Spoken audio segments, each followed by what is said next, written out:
Hi everyone, I'm Mike and welcome to the Sunday Art Show. Every Sunday I post a video. This is either a painting tutorial, a real-time demo or a plein air adventure. I enjoy painting a range of subjects including animals, landscapes, people including portraits and the occasional still life. I also enjoy using quite a wide range of media including conventional acrylic, interactive acrylic, watercolour, ink tints and even marker pens, and sometimes I just combine all of these together. This week is a real-time demo of a portrait painting of Jill Nalder for week 3 of Sky Art's Portrait Artist of the Week Season 3. Now check out this background I've got on my A2 mixed media paper. You'll see that it's much more textured than a background I've used before, and that's because I just used some of the leftover paint I had on my palette when I was painting Clive. So this is interactive acrylic, but I've let it dry for several days so it shouldn't go anywhere when I spray it with water. As usual, I'm going to use watercolour marker pens for the drawing, but I'm trying some different colours this week compared to previous weeks. Alright, well, let's start drawing with the orange marker. And the first thing I'm going to do is just pick out an approximate location for the level of the eyes. So somewhere in there, and I think I'll make the head probably just a little narrower than those first 2 marks. So what I'm going to do now is just put in a line to indicate the right hand side of the forehead. We've got reasonably prominent cheeks on the right there,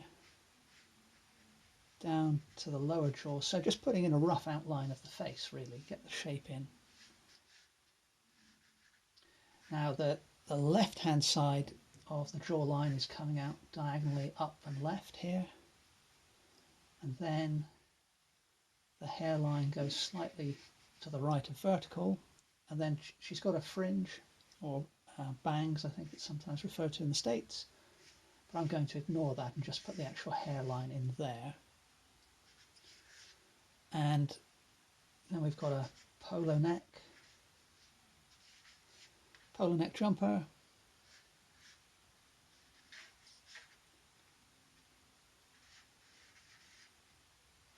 now obviously I didn't know what Jill was going to wear for her sitting, but she's got kind of a magenta pink jumper going on there, so hopefully that should work quite well against this green background, but you know, we await events. Just put the necklace in there. There's the bottom of her hair. It's just come up in a simple line like that for the rest of the hair. Now she's sitting against a very, very dark background, which, you know, frankly isn't ideal in terms of painting. But obviously these things are being done because we're on lockdown at the moment in the UK, and consequently people are just, you know, doing the sitting through Zoom while at home. So, you know, that's part of the challenge of the project, is to kind of make do. I guess that's always part of the challenge with portrait painting. It's rare that the sitter you're painting on commission is, you know, going to be in a perfect environment, or, you know, wearing exactly the colour that would make the artist's life easier. You know, so there's always a bit of a challenge there. Anyway, so while I was chatting away, I've got the outline of the head and the hair in place. I'll put an eyebrow in there, and the expression I've captured from the screenshot, her eyebrows are, you know, raised up a little bit.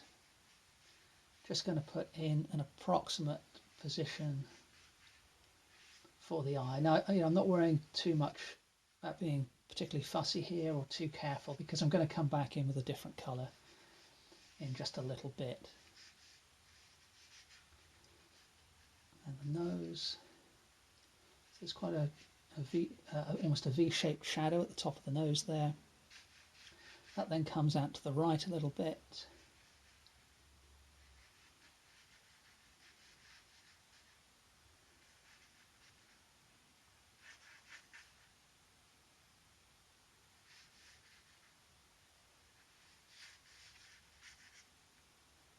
I'll just put a line in for the mouth, and that's enough info for the first pass. And now I'm going to change colours. Okay, well, let's begin with the eye on our right. I've switched to the magenta and the fine line nib. So I'm looking carefully at the shape of the upper lid here. And for the moment, trusting that the initial size of the eye that I put down with the orange marker hopefully isn't, too far out. Now the lower lid comes down here, comes along, and then it kind of curves around more dramatically as it comes to the left-hand side. The iris is here, and then there's just a little bit of the white of the eye showing on the left, but not very much. I think I can probably lower that lid a touch, but again, we can refine that later. Now the eyelid itself, looking at the line where that disappears into the eye socket, comes up here,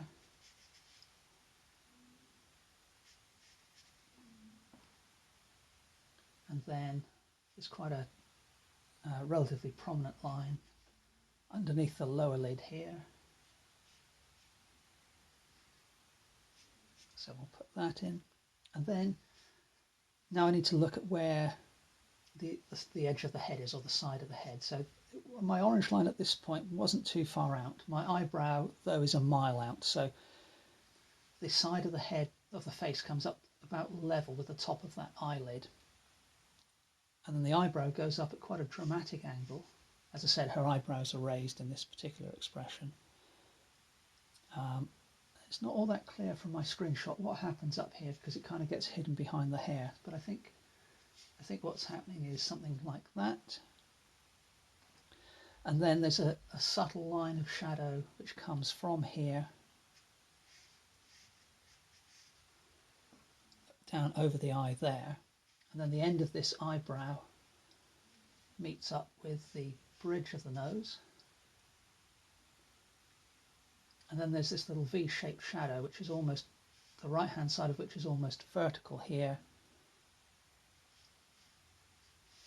kind of a curvy left hand branch of that same V.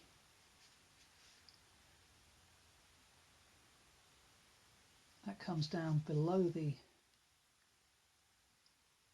eye, but kind of curves in, comes down there somewhere. Okay, so next we have, so the left hand side of that V almost marks the line of shadow on the nose actually. If I continue that line, it comes down here.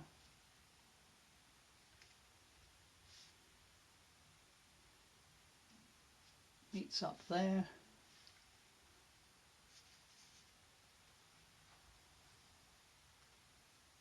And then the right hand nostril curves round, the edge of which is almost directly below the pupil.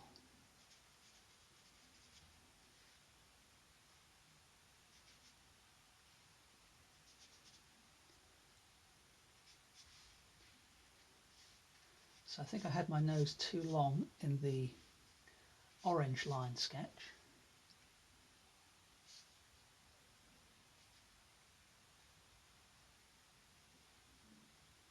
Let's put the nostril in here. I'm just going to move the camera a little bit.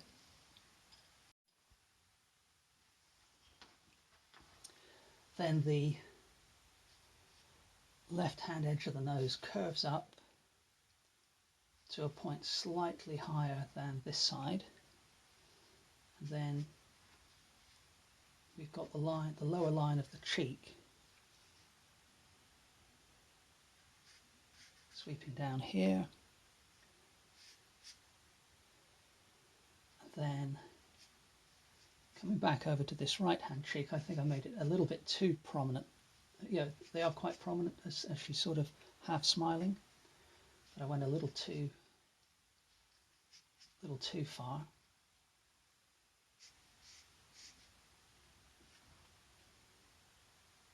And then let's go back up here. So we've got the right hand eyebrow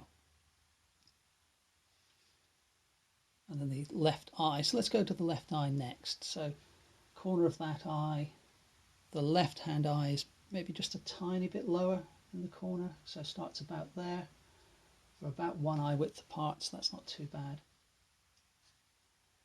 And then looking carefully at the shape of that upper lid again, it sweeps up, goes across to the left, but still at a slight increasing angle, curves down on the right,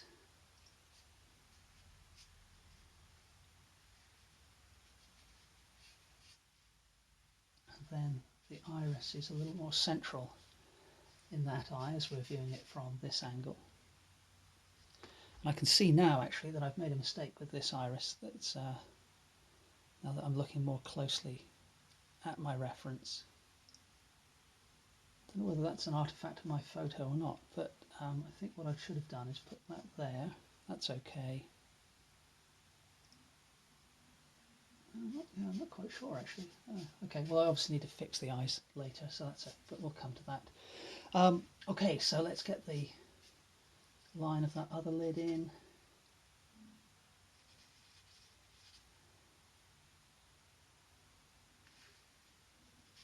Yeah, and something really isn't right about these eyes, so let's smudge those out of it with a moist finger.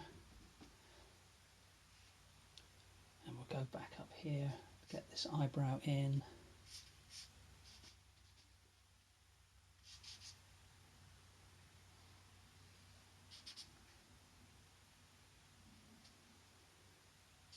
And there's a little line of shadow there above the eye.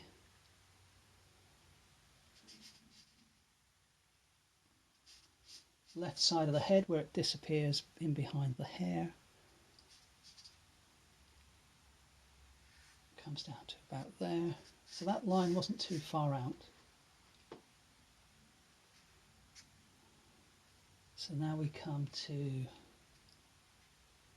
the mouth. Or we get closer to the mouth.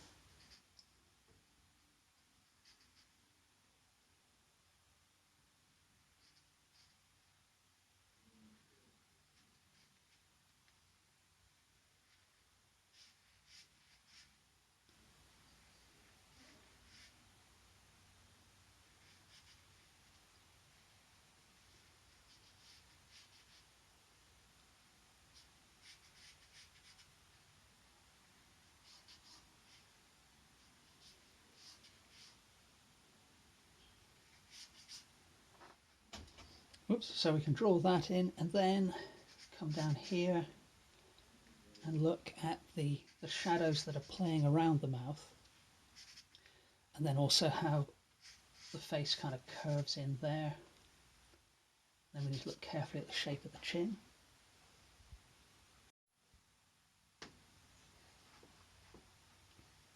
So the temptation when drawing a chin is to make it perhaps perfectly symmetrical, but in general, especially if the head is at an angle, or turned towards us, or if it's tipped at an angle slightly, then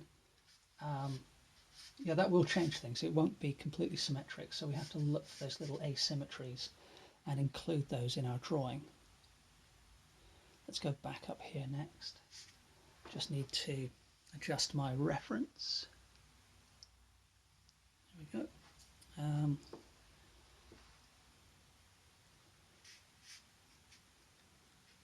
So when I say I'm adjusting my reference, what I'm doing is I'm just zooming in or out on the laptop, just so that I can see things. I've got the laptop set up about 3 feet away from me at the moment, and it just allows me to obviously focus on different areas of the face as needed. Now, this sort of wondrous polar neck collar, there's quite a strong shadow coming up here which curves over the collar there. And those curvy shadows that wrap over curved surfaces, they're really helpful for making things look more 3D. So it's worth just putting that line in now. And then I think there's some hint of an earring about here. And next I need to do the hair.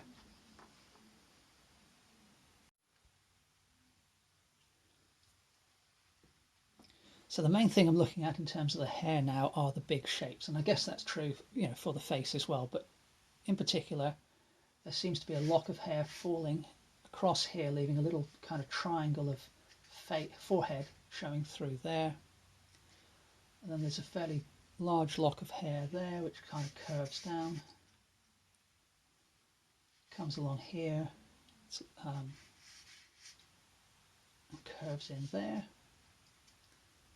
and then there's a large dark shape in this particular lighting which has a boundary there, and another one here. It's kind of a curve of a lighter part of the hair there. It kind of disappears into the background fairly well, really, but the rough outline of the silhouette is about there, so that's good enough for the moment. And now I can skip down here and look to see where that lock of hair, or it might be just shadow of the jumper, but if it, whatever it is, it falls more or less directly under the right hand edge of that eye. Then there's a gap, and so my initial broad pen marks with the orange weren't too far out there, so that's good. Come on to the left side and the silhouette's a little more complicated. You've got this lock of hair coming out here, which leaves a nice interesting gap between the main bulk of the hair. Let's just make sure I've got that in roughly the right position. It doesn't have to be exact, but we don't want it to be a mile away. And then the hair here comes down over this collar, comes down to there. And again, where that curves in this case is directly below about here. So again, that's not too far out. The shape of the hair down here is more complex than on the right again.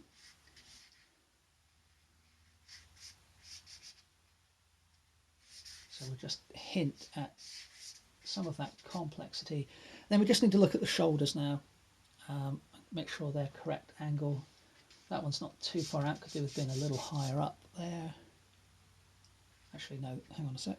That needs to be, oh no, it's not too bad. I'll just kind of emphasize that lower line. And then the left one is actually slightly hunched, or the one on our left is slightly hunched.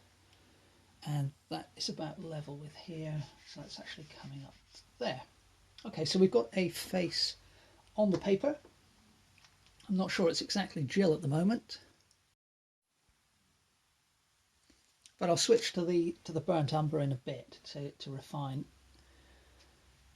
areas that need it. But before I get to that, let me just put in the rest of this collar and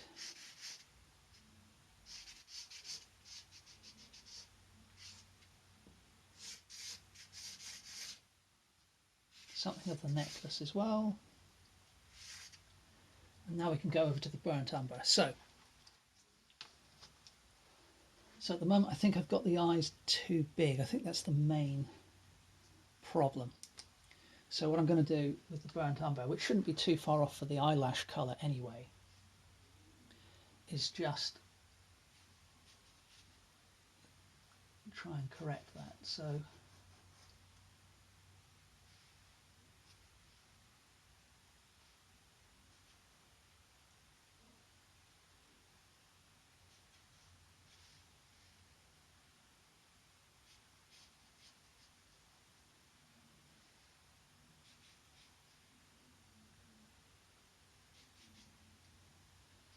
and actually what I'm going to do is just fill in that iris as a solid disc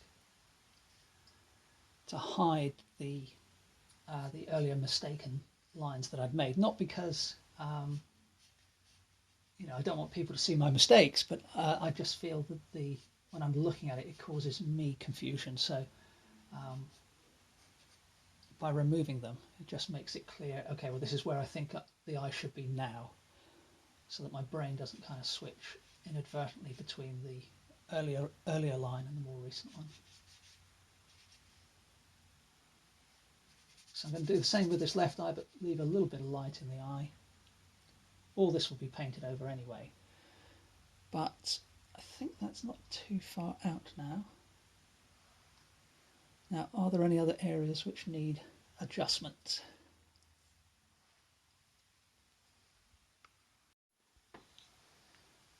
And looking at my sketch at the moment, my main feeling about it is, although it's a convincing face, I feel that the face is a little too broad at the moment and not quite long enough. Now that may be an illusion. It's sometimes difficult to tell just at a glance, but what I'm going to do is just go back round with my burnt umber marker here and see if I can spot any errors that I may have made. So let's see what we've got. So now, you know, a lot of the line work is going to be looking pretty harsh at the moment, but that isn't really a problem because obviously I'm going to paint over it. So it's more about just getting everything mapped out. So I'm going to put a bit of shadow in there.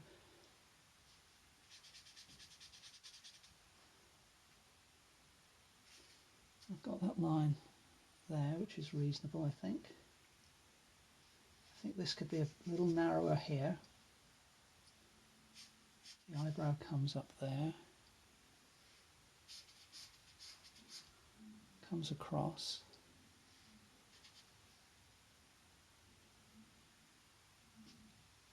Let's just check the angle of the nose. That's not too far out. I think perhaps, I'm not sure. I think this bit's a bit too long here. So if that comes down to there.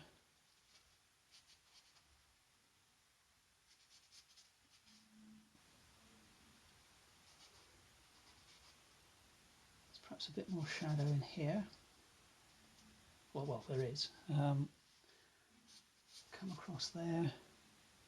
And I need to lift up this left-hand nostril a touch, I think.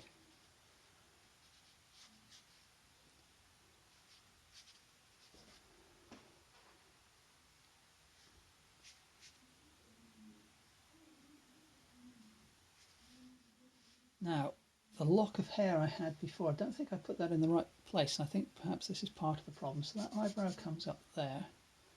The lock of hair is actually here. My magenta line is up there. So in fact, I think what I need to do is bring the hairline down to here. Just block that in rather darker so that I can see the difference. Let's switch to the brush tip actually.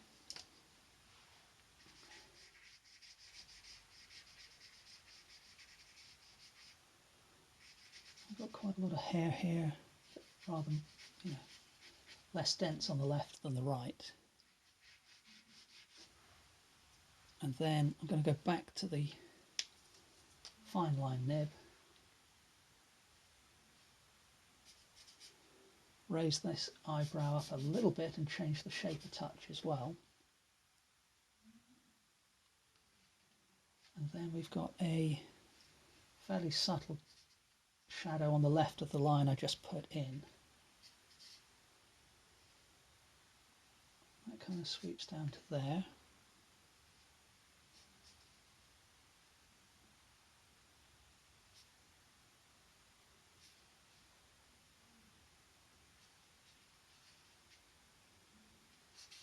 Shadow needs to be a bit darker. Now this eyebrow comes down here, and then we're back to the hair. So the hair actually comes in much closer to the eyebrow than I had. So I've switched back to the brush tip again.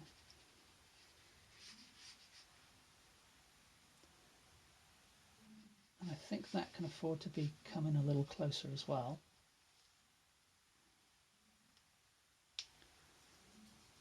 Back to the fine line nib. Yeah, so this comes all the way over here. But I haven't quite got the shape right. Hang on. Let's, that comes down there, I think. What am I getting wrong here?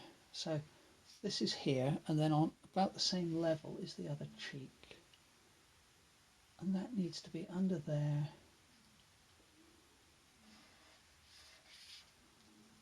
So again, I'm just going to lighten some of that stuff. So I put in a rather ugly brown mark now, but we'll correct that with the paint in a bit. So I think this nostril needs to be over here. And there's quite a subtle line of shadow there. That needs to come in a bit.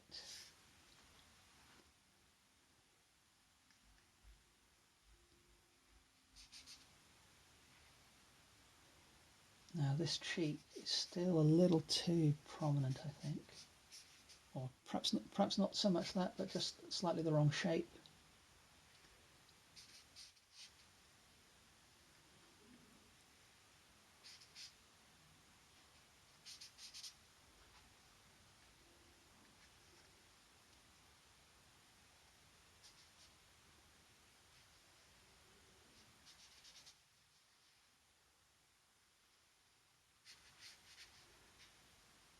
I don't think the mouth is too bad.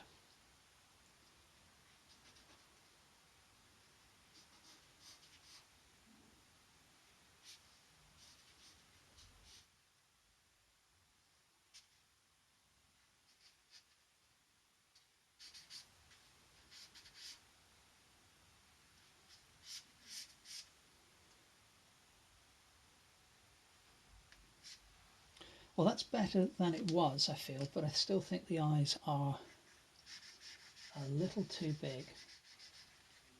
Just going to put some dark shadow in around the face.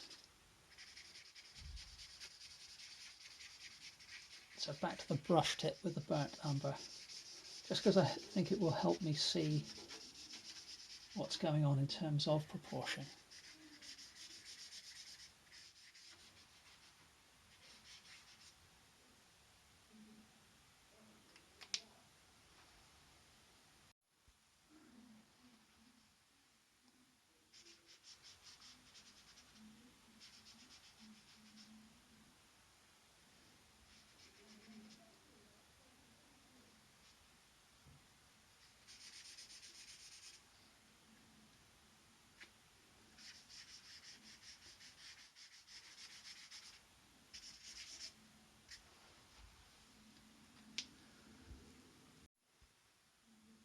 Now, I wasn't planning to use the peacock blue marker today, but I kind of feel I need to, because I just want to make sure.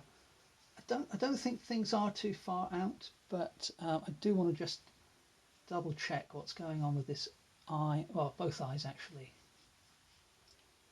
because there's something about the way the drawing is looking which is sort of making me not trust it at the moment. And I don't know how well this will show up on camera, but just the little adjustment I've made there with the blue, I think has given me a little bit more confidence in what I've got here.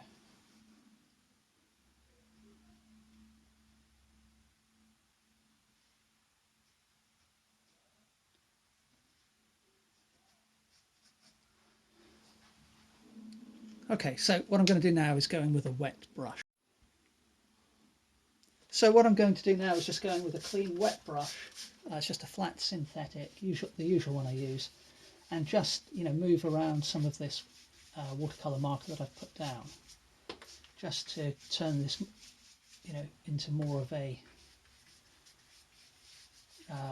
loose line and wash than a simple line drawing.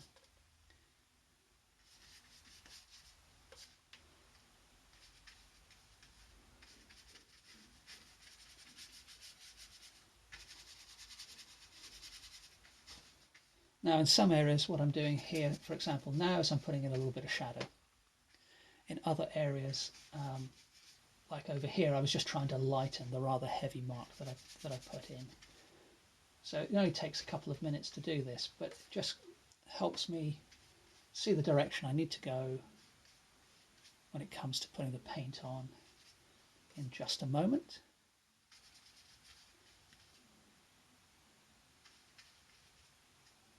So I'm sort of softening some mistakes, but also turning things from a simple line drawing into the beginnings of a three-dimensional, or an image which looks three-dimensional.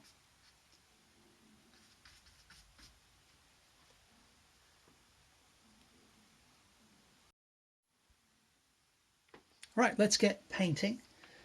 I've got tinting white, cadmium yellow deep, alizarin crimson, and this time I've switched to a different blue again. I'm on cobalt blue this time. So I'm going to begin, normally I start with the face, I think that's fair to say. But I'm actually going to start with the jumper. So tinting white, touch of the alizarin, and what we'll do is begin by putting some of that very pale pink colour in around here.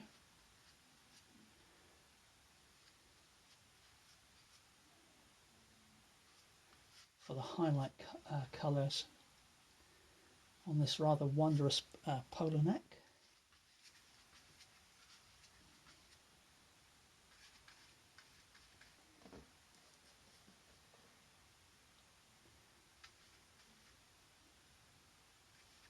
Now we've got the necklace to consider here, but if I'm going to more or less just go over my line work as if it wasn't there, and then if I decide to include it later, I think that's just probably the easiest way to do it rather than try and fill in around my drawing. So the shoulder over here is fairly light as well, and then I just need to mix up a little bit more of that same colour.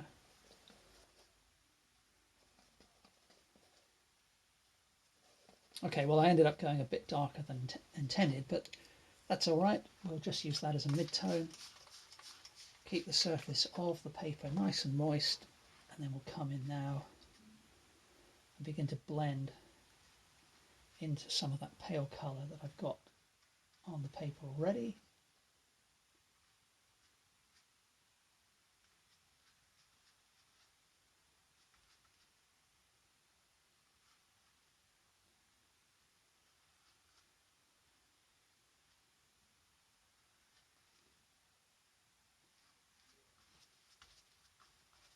The main thing at this stage is just to get rid of this green background, but I'm hoping that the green, if I can keep it there, it should bounce off of this pink quite nicely, reasonably close to being complementary colours.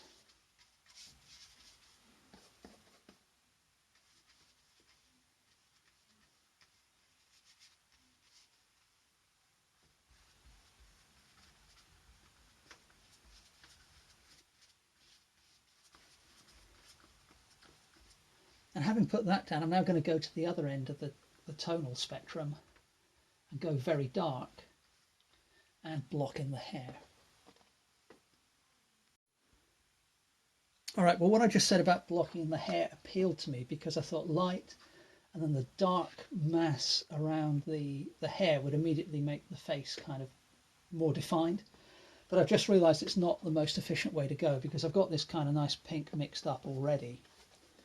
So with a little bit more white, a touch of the cad yellow deep, if I mix that in fairly thoroughly, then I'm going to get, you know, a reasonable starting point for the skin tone. So it makes more sense to, once I've got a bit of water on the paper, it makes more sense to put this colour in now because it's just a little bit more efficient.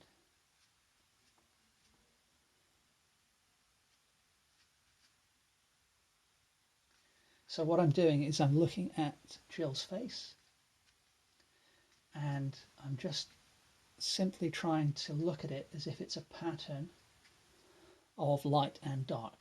So what I mean by that is anything which, in this particular case at least, anything which is a bright highlight or a mid-tone, I'm probably going to put this colour down. Anywhere where there's a dark shadow, I'll probably just leave that and come back in a minute. So predominantly the light seems to be coming from the left in this particular photo. And you can see that, you know, now that I've put this colour in, not that the colour of the jumper was correct anyway, but it's much clearer that the colour of the jumper is wrong. I need to make that stronger.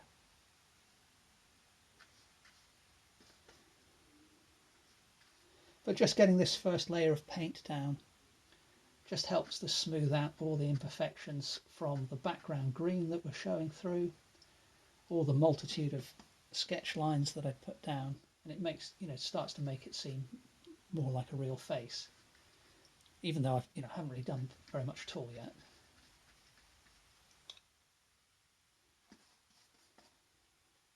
Now the hair, even though I've kind of depicted it with the marker, that was more for my reassurance than me actually planning to use those lines I'd put in for the hair, because I'm going to paint. What I'll do is I'll block in the forehead and then paint the hair in on top later.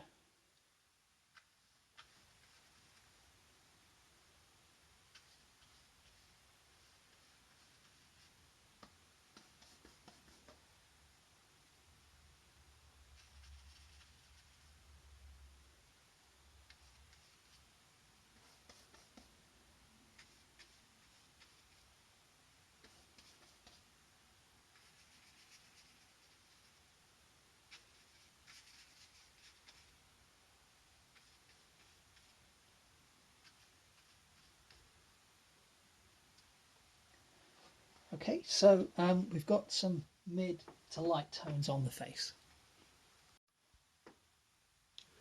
And to continue with the illusion that we need in all paintings to make things look three-dimensional, I'm just going to grab some more white, some more of the alizarin, mix that into what was left of that pink, and add a touch of the cobalt blue to begin to create a bit of a shadow colour.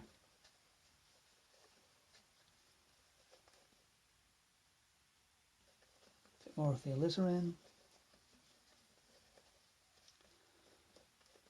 And hopefully that's somewhere in the right ballpark. Come in again with the water spray bottle, and then this right hand side of the forehead is in shadow compared to the left, just thinking in very simple terms. There's some shadow here. It's that little V of shadow I've mentioned a couple of times now. There's a shadow here to the left of that left eye, here, and under the left eye there as well.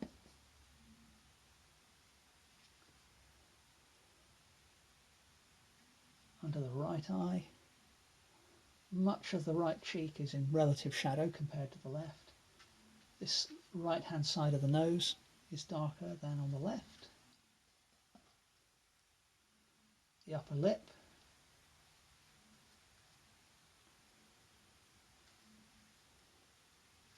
Right hand side of the face down here. Right hand side of the chin.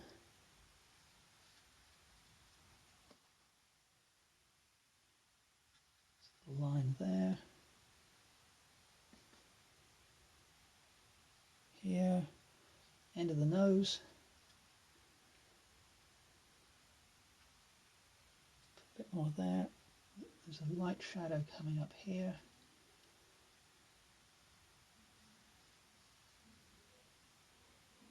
And we'll put a little bit here up under the hairline as well. Okay, so now I can go darker again. So let's grab some more blue and some more alizarin.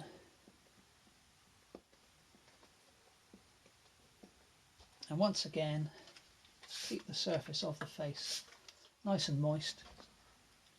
You know, you don't need it soaking wet, but it's just to keep the surface of these interactives from drying out.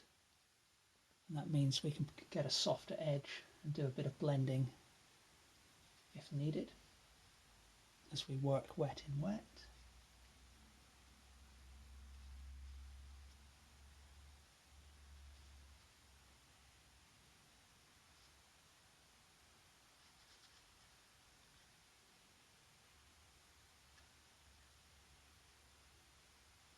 So as you can see, I'm just working my way around the face, putting in patches of dark now.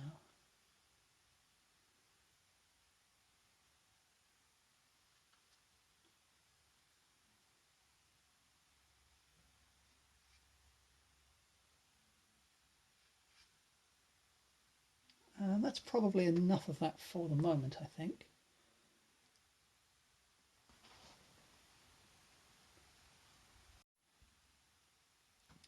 And having put some mid-tone and shadow on, let's now go, and both of those, well, certainly the shadow was reasonably cool in colour. So I've just cleaned my brush. So we've got some of the tinting white there. I'm picking up some of the cadmium yellow deep. And I've added way too much of that to the white, so let's get a lot more white. Okay, so this cad yellow deep is a lot stronger than I was expecting, so let's get a little bit of the alizarin in there. And then what I'm going to do is, actually, now that I look at the face again, the colours on here, on the highlight colours, are fairly cool actually, but nevertheless I'm just going to put some bursts of this colour here and there across the face to pick out some of the highlights and just add a little bit of warmth to the face as well.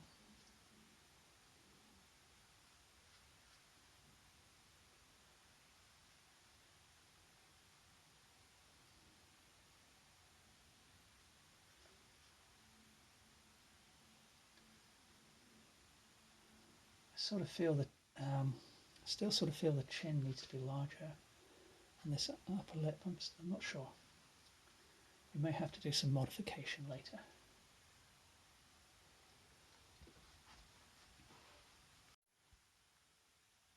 Well, before we get into all that, let's mix up a nice juicy dark colour with the cobalt blue and the alizarin crimson. Now I'm going to add a touch of the cad yellow. And wow, that cad yellow really, the cad yellow deep really is a powerful, I didn't use that much of it really last week painting Clive, but it really is quite powerful in terms of the impact it has on the colour you're mixing. So I need to get some more blue in here.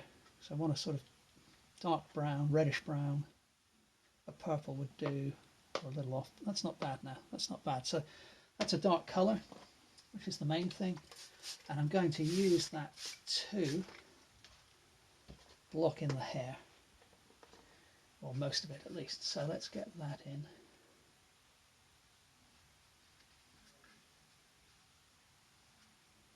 So also I can use that for some very dark shadow down here.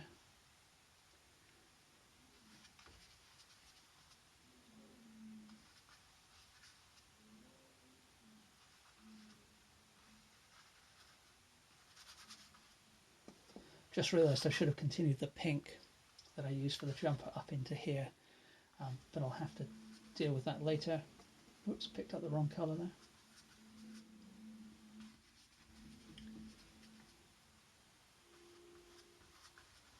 So I'm leaving that little patch of green showing because I'll put some pink in there in a bit.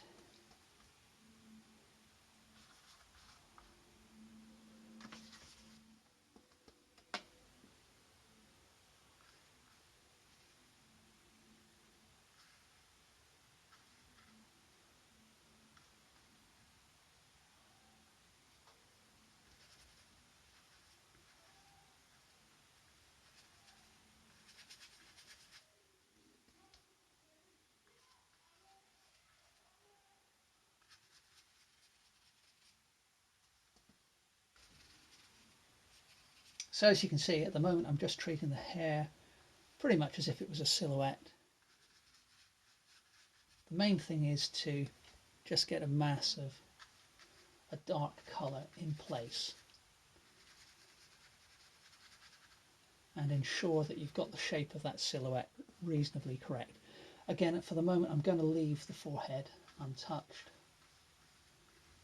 I will come in later and put those locks of hair that are falling down across the forehead in place. I think that needs to be hair there though.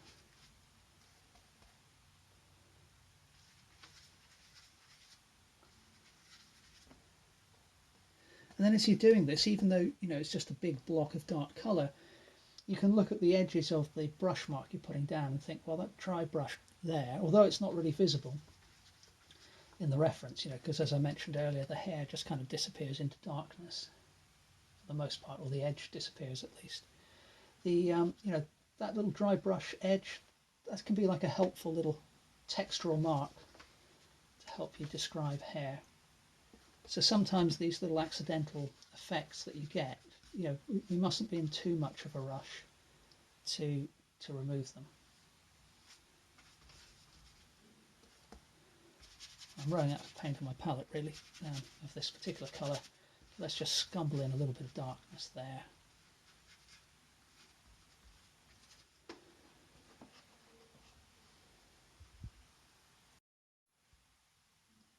Okay, well I've got the very simple tonal map in place now. Very dark for the hair, not quite dark enough for the jumper, but it's not green anymore.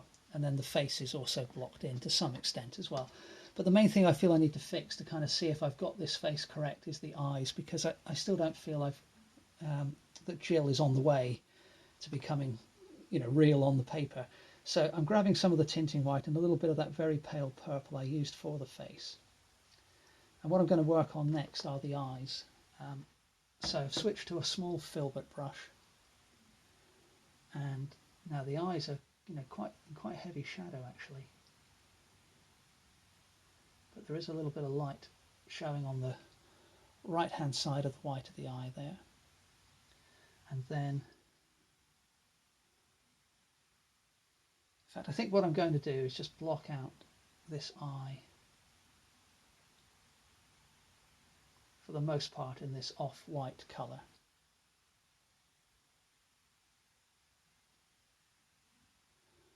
And I will do the same on the left as well. So yeah, so the left-hand eye, okay, it may have been drawn better earlier, I don't know, but certainly in the painting process I've lost quite a lot of the definition. So for this particular painting, probably best just to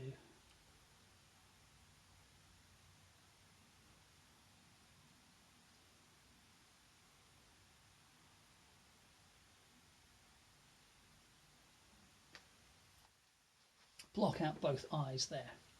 Now, having done that, next I can mix up a colour for the irises. And it's a little difficult to tell what colour Jill's eyes are in my reference. They look kind of a greenish blue. So that's what I'm going with. But fairly dark in the reference as well. So what I did was just add some of the cobalt blue to that pale yellow colour I used for the highlights on the skin earlier. And what we'll do is we will just add, same filbert brush, a disc of mid-tone in hopefully the right place.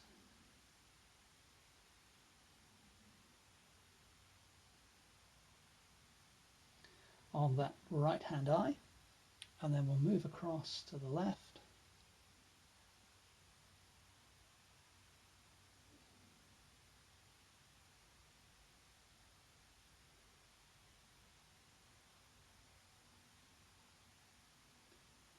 And do the same thing. And next I can afford to go a little darker. So let's grab some more blue and mix that into that same colour that's already on the brush.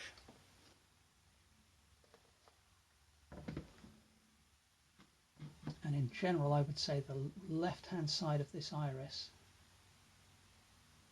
is darker than the right. And the left-hand iris is in general darker, or darker everywhere except for the top left quarter.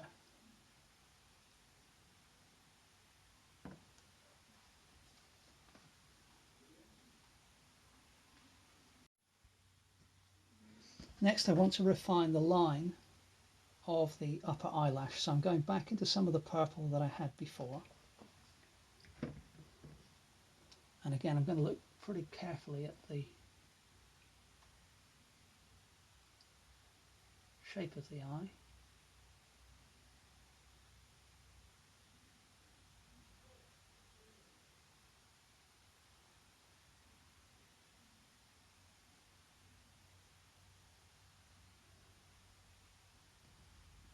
And I'll use some of that same colour to put in a dark area in the approximate position of the pupil, and even on the edge of the iris there as well.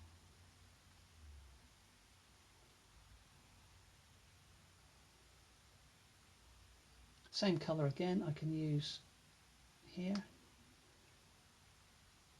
on the sort of top crease of the eyelid.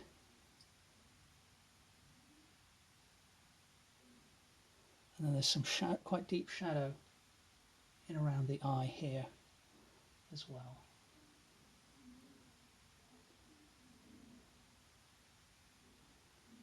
Now if we move over to the other eye, I can do a similar thing.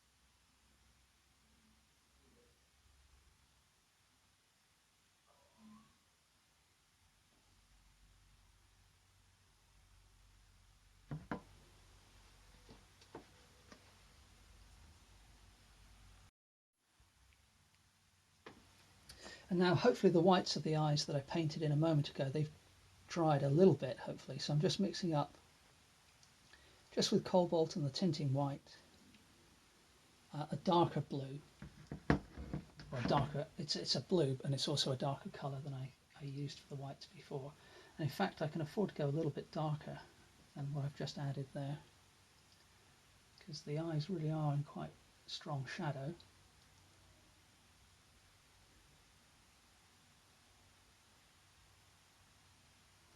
Leave a little touch of that highlight showing, although I can add to that later. I'll do the same on the left here.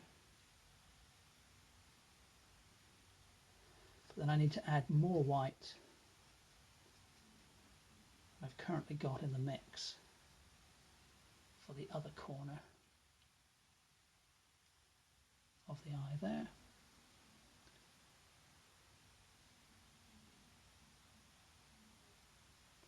Now I still need to do further work on the eyes obviously, but I think they're a little better and more full of emotion than they were. So let's do some work on the eyelids now.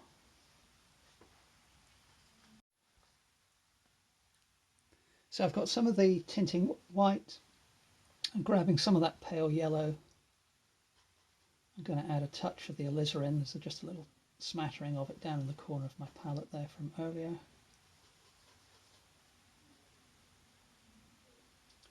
That's a reasonable colour to start out with, I think. So let's use some of that on the upper lid there and on this lower lid, because I've got this rather heavy red line, magenta line from earlier.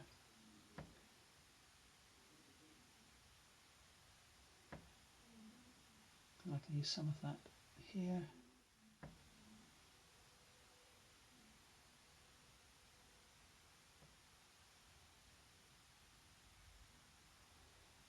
And really much of what I'm doing here is just trying to lose some of the early drawing, which wasn't really helping the situation, unfortunately.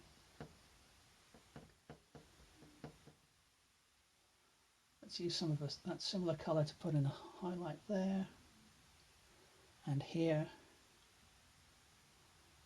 and down the bridge of the nose as well.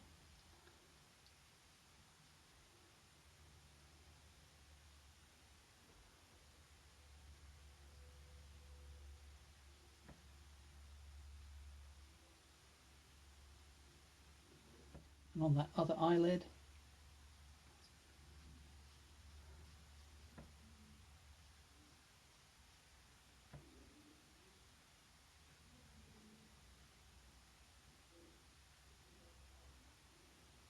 and so really I'm just picking out little shapes of light around the eye,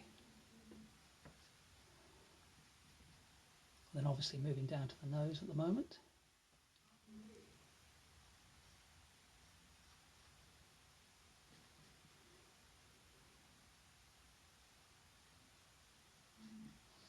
And what I'm finding is I don't think I'm ever going to use this magenta for the line work on the face again. It's far too harsh, I think.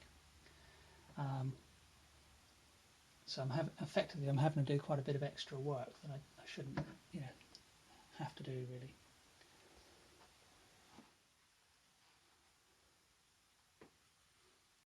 Nevertheless, we've got to keep going. So I've mixed up some of the alizarin with some of the white, and I'm just going to paint in the lips.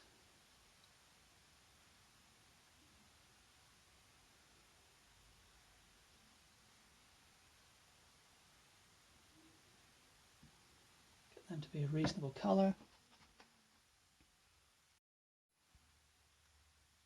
Then before I go much further, I just want to darken that jumper again. So I've grabbed some alizarin. Let's mix that up on the palette, back to my 1-inch wide flat brush, some tinting white.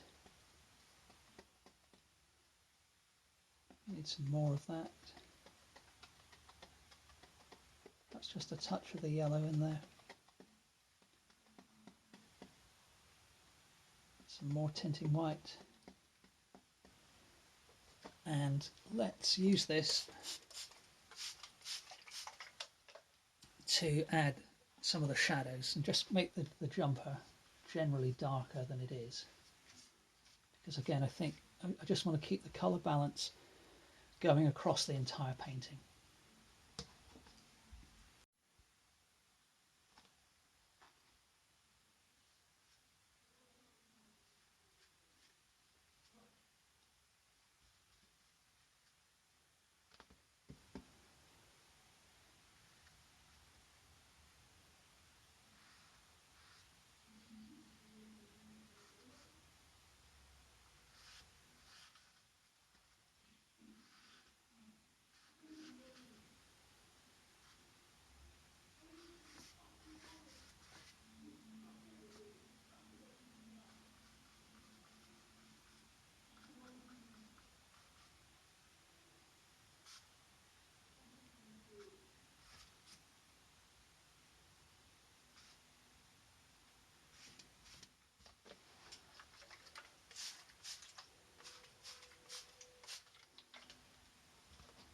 So I just want to keep the surface fairly moist here, because what I'm going to try and do is just very lightly, it's kind of a combo blend dry brush maneuver. Just want to add a little bit of texture into the top, having blocked in some of the areas of main shadow. And what I will almost certainly do later is come back with a lighter colour and go over some of this textural work that I'm doing.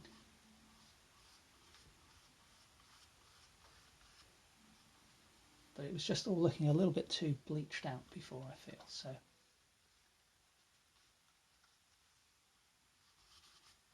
okay, so I'm going to let that dry now, and then we'll come back in a little bit.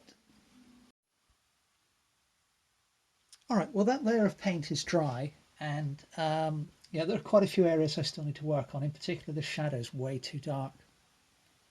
I need to further refine the eyes. When I lifted the nostril here earlier, I inadvertently kind of left way too much of the nose down here, so I need to lift that up, and with that lift the left hand side of the nose as well, I think. And then I think that will improve the likeness if I address those three things as a priority. That's the hope anyway. Okay, so let's get going on that. So the first thing I'm going to do is tackle the nose, and with that in mind I'm going to grab some tinting white. Now, one of the problems I've got with and everybody doing the Portrait Artist of the Week has, is that because you're working from a screensaver, sometimes the lighting just isn't all that great, and so the colour I've got here on my reference, not that I ever copy the reference exactly, I don't know, I'm just having a little bit of trouble with it, so I'm going to have to use a little bit more imagination and kind of do more of what I think will work for the painting, which is the way I tend to work anyway. But let's give that a go. So as you just saw, I've mixed up some cadmium yellow deep, some of the alizarin crimson, and some of the tinting white to get a little bit more of a pinkish hue to my mid-tone I'm about to put down. So there actually are some quite sort of nice orangey highlights on the skin, but I'm not going to worry about the orangey aspects too much at the moment.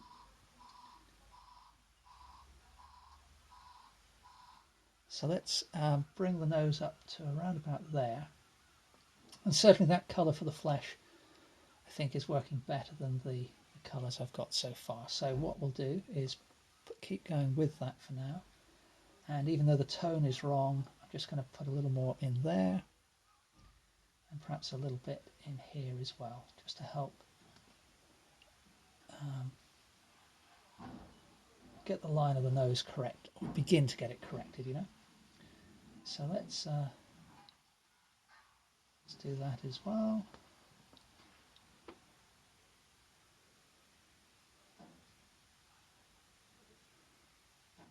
And that started to move things in the right direction, I feel. So while I have that on the brush, as usual, I'm going to work my way around the rest of the face and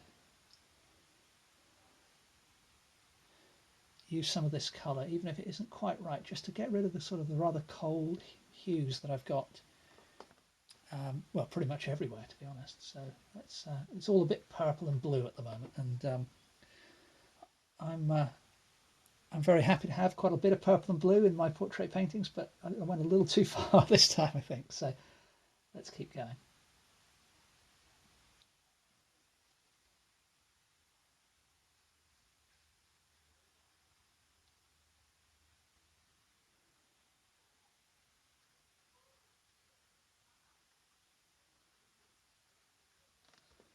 So what I'm trying to do here is put enough of this new colour down that it improves things for me, but not so much that I completely obliterate and undo the work that I'm reasonably happy with so far. So I don't want to have to redo stuff which has worked okay.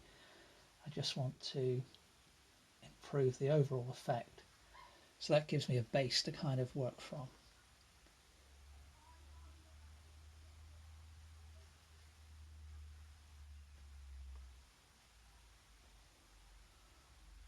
Okay, so some of it around the eye. Now, some of these purples that I'm covering, I probably will introduce in a more subdued way later on.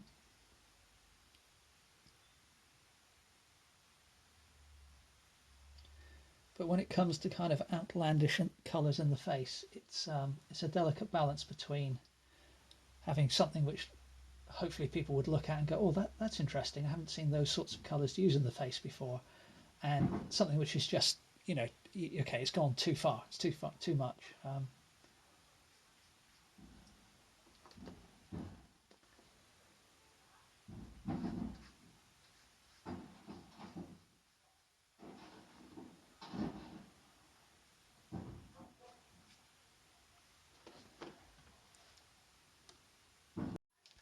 All right, well, having added a lot more warmth to the face, I'm just going to um, add a little bit of water to the painting, and I'm now going to take that same colour and add a little bit of more of the alizarin, so that brings it more towards the pink, and we'll use that as the first of our new shadow colours. I just need to add some water to the palette as well, because that's getting a little more dried out than I want. So to begin with, going back to the nose like I was before, just going to add a little bit of that darker colour on the underside there.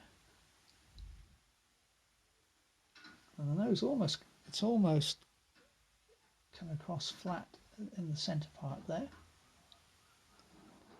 I'll add a little bit more of that darker colour there, and that's probably too dark actually. So I went a little bit in reverse with that mark, but we'll have to live with it for now. Darken some of this area here, which is already dark because of the purple, but some of that will show through. So putting this warmer pinkish hue on top is going to kind of just soften that whole area, but still leave me a little bit of shadow. Put some there on the right hand side of the forehead too. And then come down here, make things a little darker.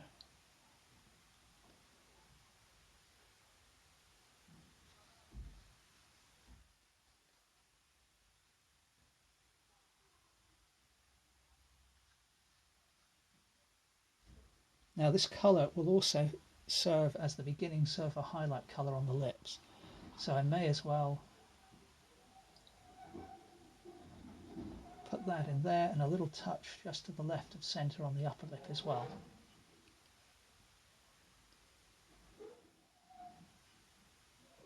Do some more around the eye. Go a little darker again.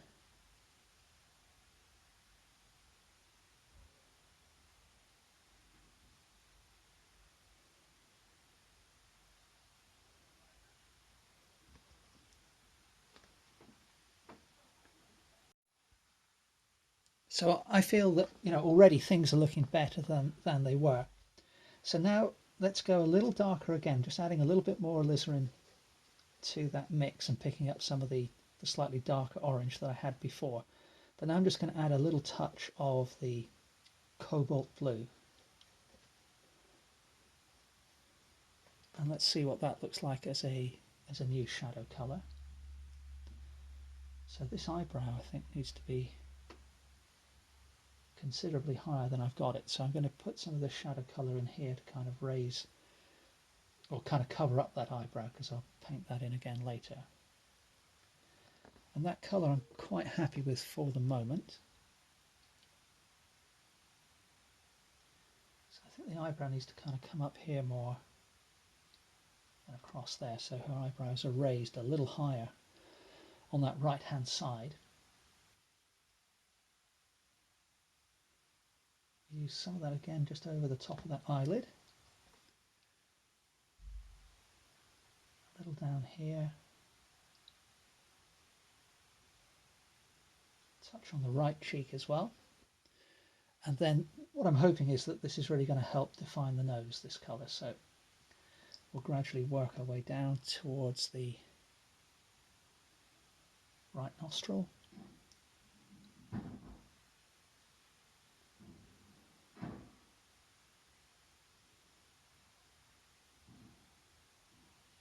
And then this part of the upper lip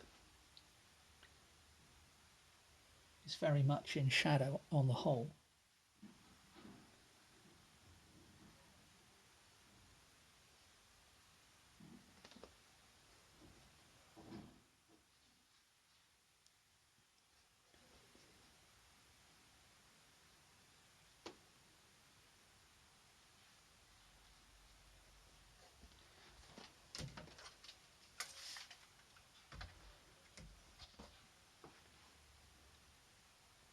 So obviously, using the water spray bottle, it not only keeps the paint active, but even if you're not trying to do blending, it just helps the paint glide across the surface of the painting a little more easily.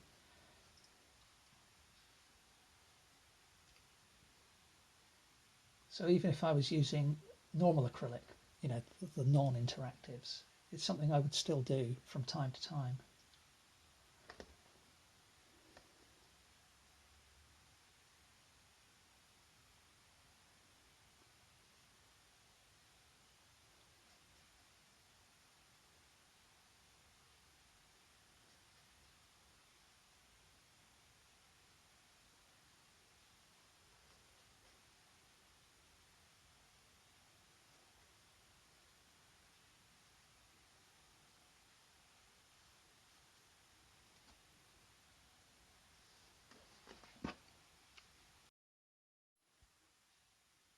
So we've warmed everything up, we've begun to restructure the face. The next thing I want to do is add some new highlights in, so I'm taking some of the tinting white. Let's grab a little bit more, sticking with the filbert at the moment. And then, now the light it's almost bluey in places, but I'm just going to grab just a touch of the cadmium yellow deep. And just a touch of the, perhaps a touch of the orange I had before.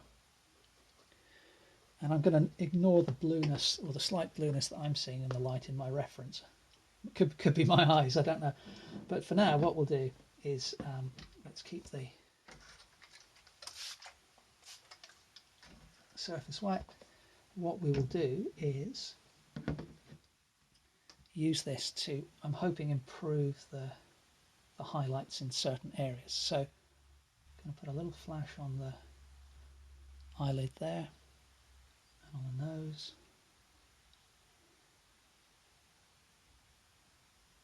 And then the highlight on the nose starts off quite bright at the top, but it becomes much paler as we come down towards the bottom of the nose. And there's definitely like a little blue highlight there, so I'll try and remember to do that later, but there's a little highlight there. And then looking around the eyes now,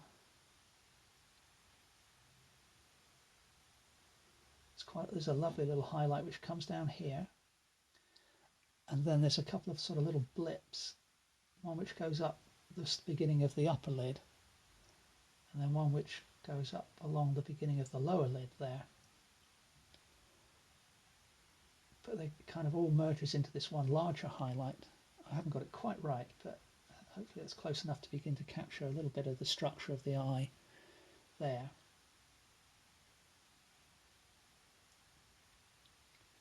Now the highlight on this lid is more pronounced than I've got it, so I can brighten things up there too. Above the eyebrow. And I'm going to have to definitely, get back into defining the eyebrows more precisely.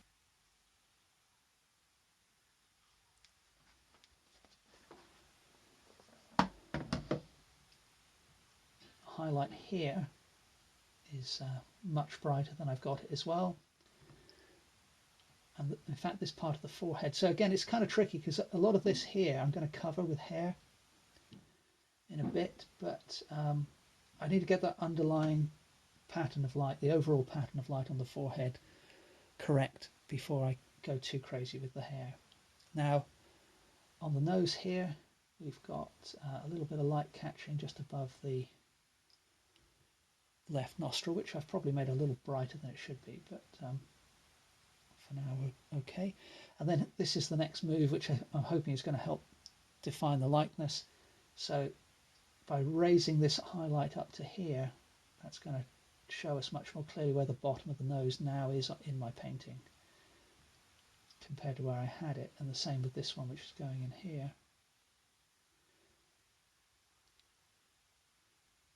And on the whole, that's looking more like Jill, I think. So I think I mentioned this, might have been last week, could have been 2 weeks ago. There's often just a very narrow highlight above the top lip and around the corners of the mouth as well. It's not, not always got to check to see that it is there, but it's certainly something worth looking for, in my opinion.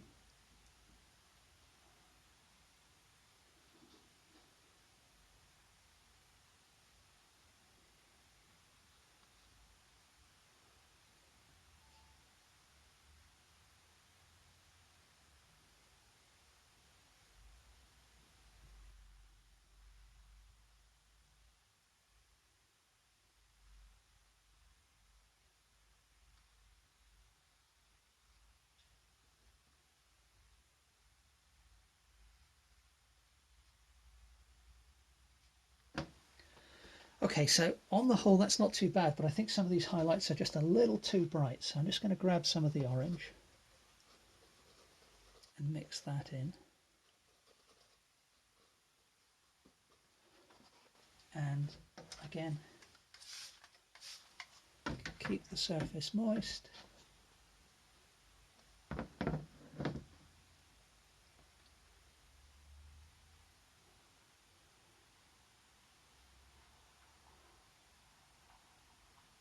I'm just going to blend into some of these a little bit too, both the darker and the lighter regions.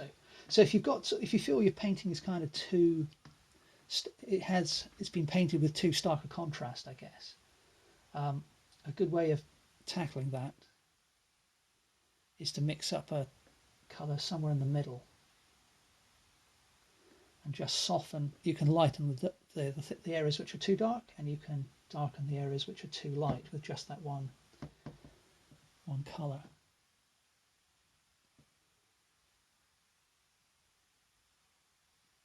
Now this colour is actually going to be pretty handy to kind of get that side of the face there which I'd lost. And in fact, this eyebrow comes down there, so there's a little patch of skin showing through there, which I've just put down way too light, so I'm just going to switch back to that orange. And while that's on the brush, put a little touch there. But the lighter highlight that I was using, just mixed what I had in on the brush, I think that can go in there. There's also a little sort of lightning strike of subdued highlight in there as well, and I wonder if that's going to work on the nostril on the right. Not too bad. Wrong shape of highlight, but I've got to come back in with a darker colour for the shadows there, so that should be okay. But there's a little touch of a highlight in there as well, which now that brush stroke I just put down is not only the wrong shape, but it's slightly the wrong colour, but both of which I will correct later when I come back with shadows and more subdued highlights.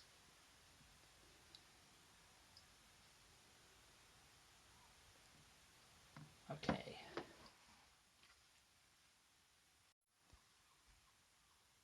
Well, the next thing I want to do is go back to the eyes, and again I'm going to go with a dark purple, I think. So just some of the cobalt and the alizarin mixed together. Let's get a bit more blue in there.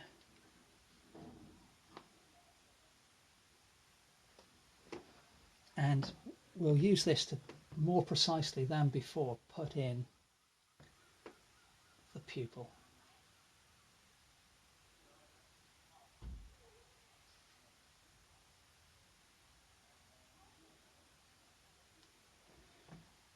Okay, so that's worked reasonably well, I feel. And then I'm just going to darken, not all, but part of the eyelashes, so the little bit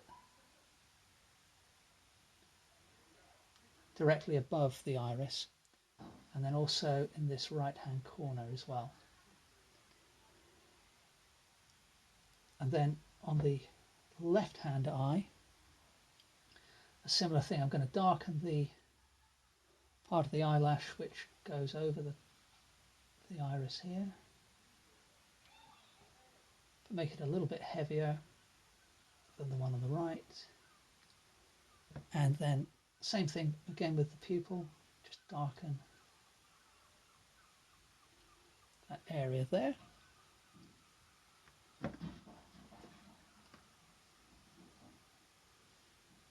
Now, while we have this colour on the brush, let's add a little bit more of the alizarin to it, and then mix it in with some of that orange that I had before. And we'll use that over here on the nose. So, and possibly the brows in a moment, but we'll see. So the shadow is quite dark here.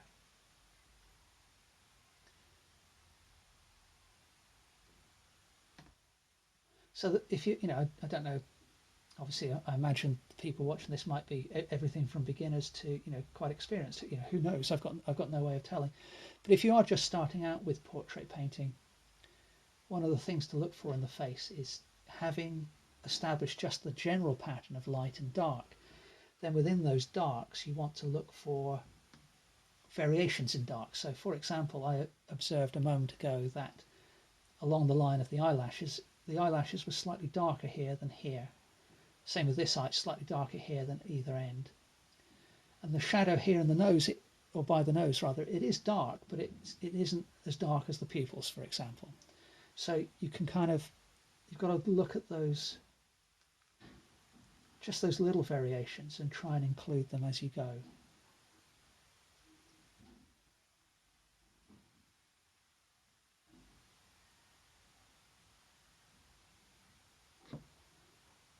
Same colour again for a little bit of shadow where the lips meet.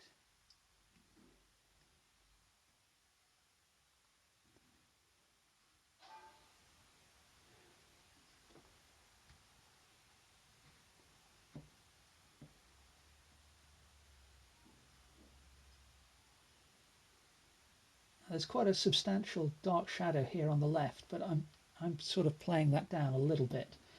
And I'm just going to lighten the colour on my brush by mixing in with some of that pale highlight colour I had earlier. I'm just going to... Oh, that hardly shows up at all, so that didn't work that well, and I need to kind of just lighten that area. But what I can do, I think, is use that colour for some shadow under the nose here. So it's not much darker than what I had there already, but it's definitely is a bit darker, and I can use that same colour to soften the shadow area above the mouth there, in that little groove above the mouth. And we'll continue with this. Oh, that's a bit too much. Oh well. I can probably use some of that there.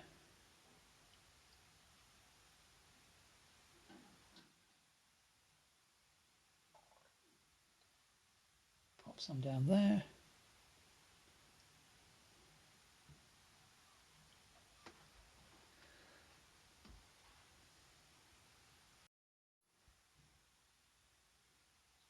Okay, so things are, we're getting there, So let's see if we can take some of that same colour and we'll put the eyebrows in. So that eyebrow on our right comes up here, and then it's hidden under the hair, but I think it comes along around about there. And the one on the left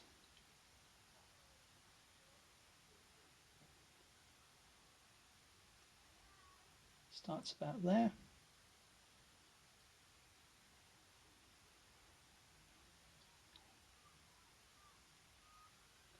And comes down there. So that's left me with these patches which I need to lighten now.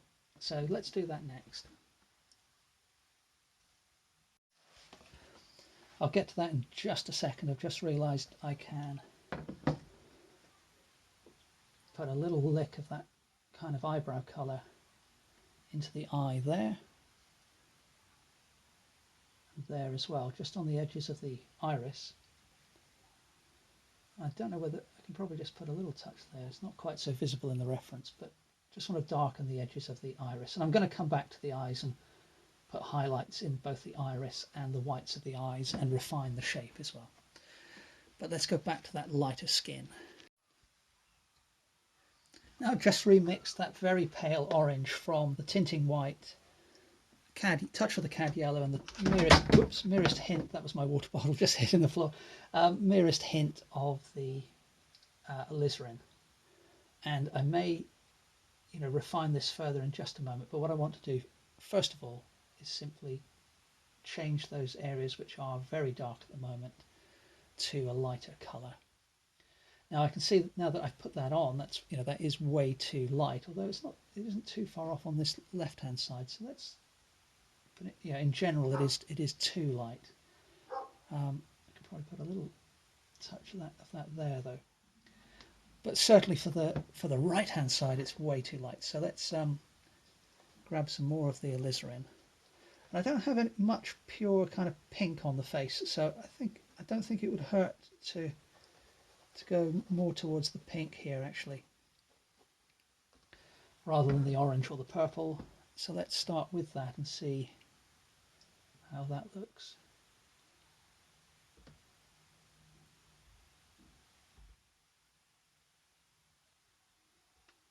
Yeah, I quite like the inclusion of that colour.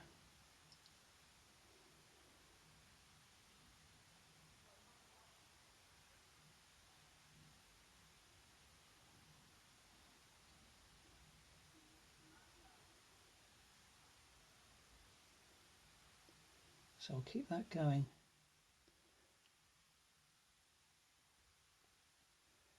As we move around the face, again I can use some of that, I think, as a further highlight on the mouth.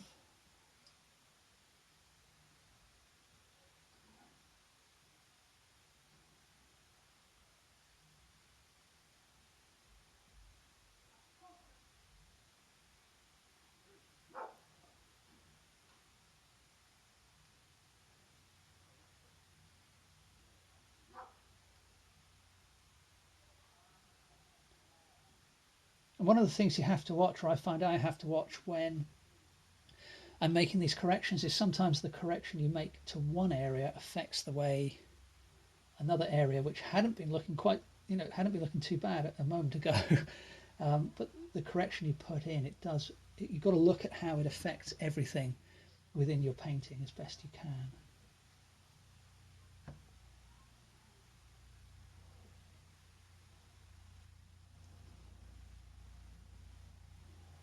Now I can use some of that to correct that shadow line I did earlier.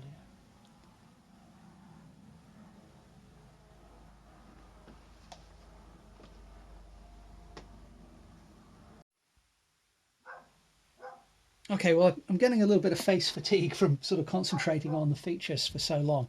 So what I'm going to do now is move on to the hair. I've switched to a 1/2 inch flat brush, picked up some alizarin crimson, and I'm just going to grab some of the cadmium yellow deep. That's actually made a beautiful orange, but I'm just going to put a little bit of cobalt blue in there to push it towards the brown. more. And if I can retrieve my water bottle from the floor, there we go. Let's try not to knock that over again. What I want to do is introduce, some colour into the hair. Now, the hair's very, very dark in my reference, as mentioned, but I can see the beginning, some hints of other colours in there. So, again, a little bit of artistic license going on here, but having done so much work on the face, just keeping the hair as this silhouette makes it difficult to judge the painting as a whole. So, consequently, that's why I'm coming in with this reddish brown that I've mixed up here.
So in the same way that the newer colours I put down have brought more warmth to the face, I've now brought more warmth to the hair. Now, having said that, let's see if we can just add a little bit more of the yellow.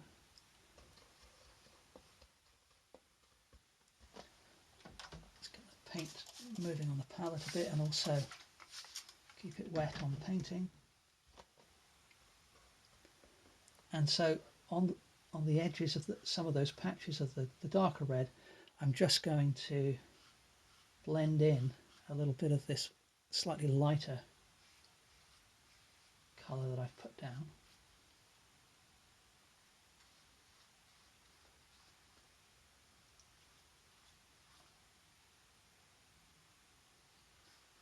And we'll begin to drag some of the darker colour across the forehead.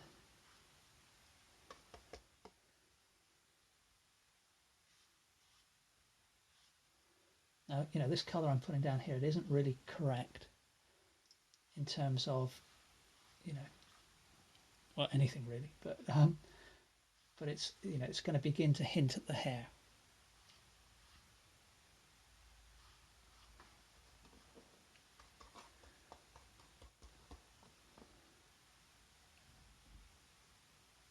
Now, one of the things I want to check is just whether I've got this measurement, how the height of the distance from the top of the head to, say, the eyes, let's do that, compared to the chin. So it's about halfway, but I think the hair is piled up on the head a little bit, so I'm just measuring that on my reference. Oh no, it's not. No, it's about right actually. Quite surprised by that. Okay, let's go and add just a little more yellow to that mixture,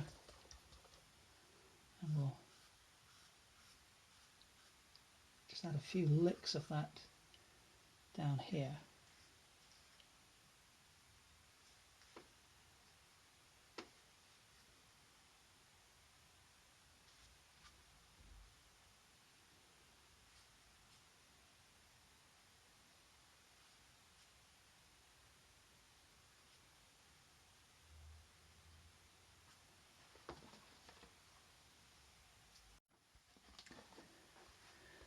All right, so just mixed up some more of the cobalt blue and the alizarin into that colour that I just had, and I just want to, so again I've kind of come up with a purple, which isn't really appropriate for the hair, but when your reference photo is kind of giving you minimal information, why not take advantage of that by doing your own thing? That's the way I often look at it anyway. So I'm using this to kind of replace the deepest brown at the moment. So this is my new version of a shadow colour. I can use that to kind of just add in some of the wispy bits on the hair that I hadn't included before.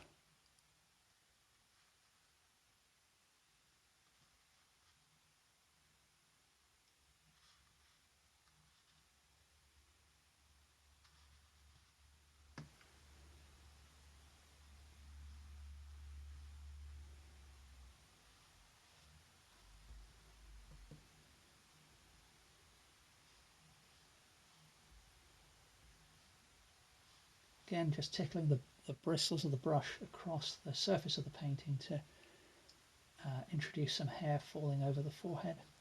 The colour I've just used is probably a little bit too dark, to be honest, but we may correct that later.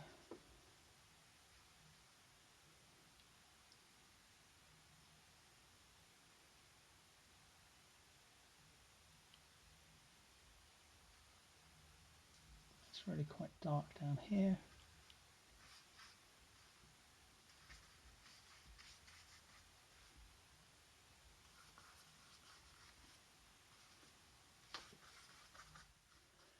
And then now it's time to put some highlights in the hair. So what I'm going to do is just take that purple, and once I reactivate the paint that's dried on my palette there, we can just mix that purple that's on the brush into that kind of pale pink that was there already.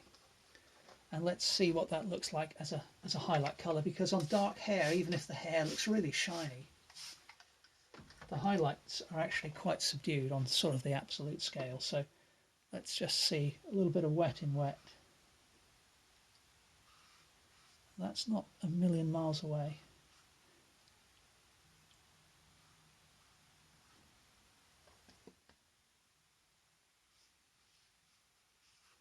Perhaps a little bit light, but we'll see how it dries back.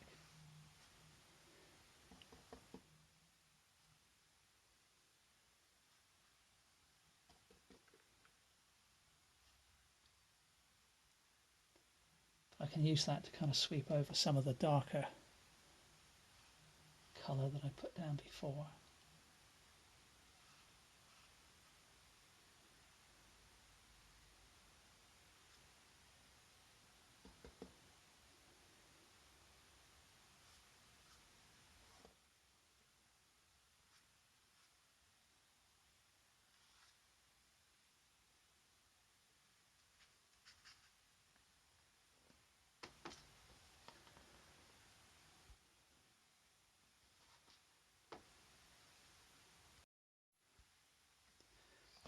But let's switch back to that deep purple now that I used a moment ago, and I can use that as a dark colour down here on the left. Ooh, I went a little bit too far into the face there, but I'm not going to try and correct that.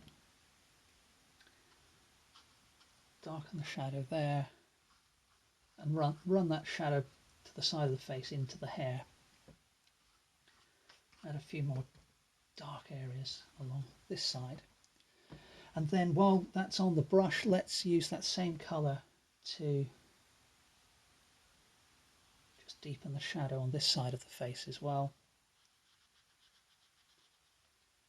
Now that said, the shadow that runs along between the top of the polar neck and the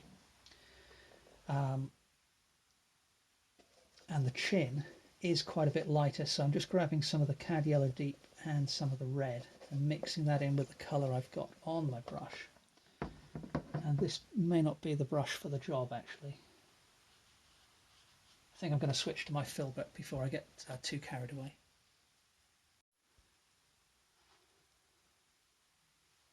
Okay, so I've just grabbed my filbert and I'm just using the flat brush that I was using a moment ago to load that.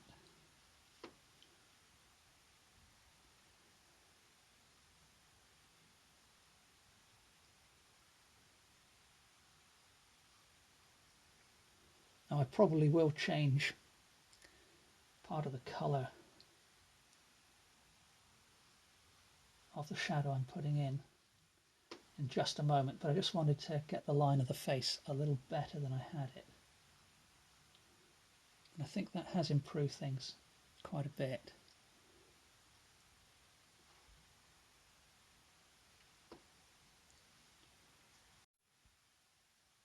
So what I've done now is just mixed up a darker version of the jumper colour, so it's got a little more of the alizarin in and compared to the tinting white, and I also put just a touch of cobalt blue in as well. So what I want to do is just, not sure if that's quite dark enough really, but it's going in the right direction. So it's quite, the jumper's quite dark down here. Now I don't intend to get, you know, obsessed with every fold in the fabric, but I do want to you know, include some evidence of creases and folds and so on. So in particular I'm more interested in the collar, because that's kind of what's most relatable to the face. So let's curve the shadow over the top of the collar like we did earlier, but we also need to make sure that disappears in behind the neck. Now I'm going to come back to that and darken some of that shadow as well, but we'll do that in just a bit.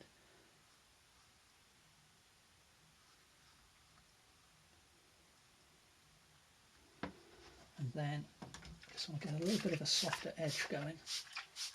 I put the paint down.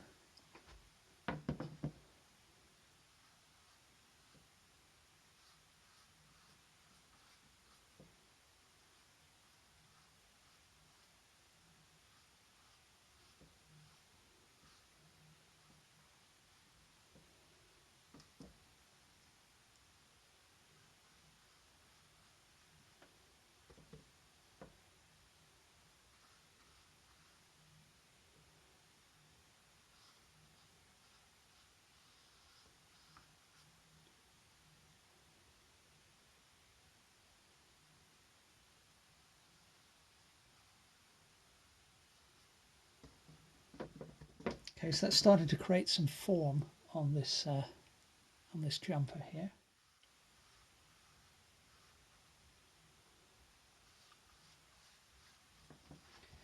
Just need to get the paint a little more fluid.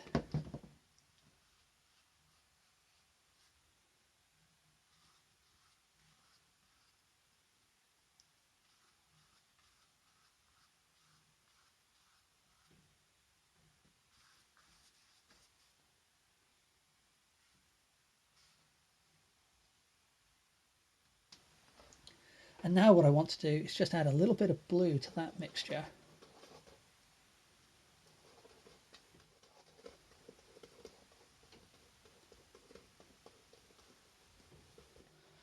And again, keeping things pretty wet, I want to just add some variation in colour and tone within these blocks of shadow that I've put in.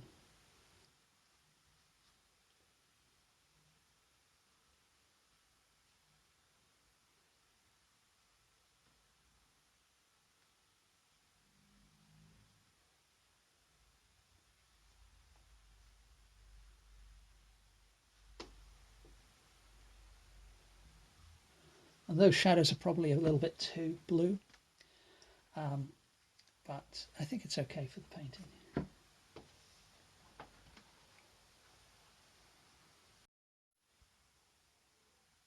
But what I'm going to do next is actually use that same dark colour to begin to paint in the necklace. So just looking at it as, you know, a shape. And if any of this, you know, purple shows through, and when I've finished, it'll hopefully just act as a little bit of a cast shadow. So we'll do that there. And next, still with the same 1/2 inch flat brush, I've just mixed up some cobalt blue and tinting white. I'm just, as you can see, I'm just kind of dabbing some of that onto the shadow line that I've put down a moment ago.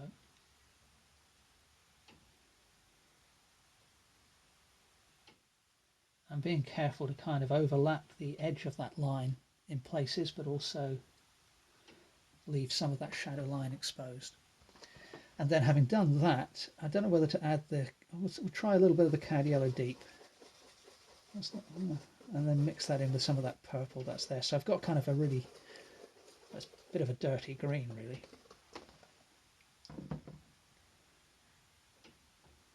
And then I'm applying that in a similar way to the way I just did with the blue. But I'm being careful to ensure that some of the blue that I put down, is still showing.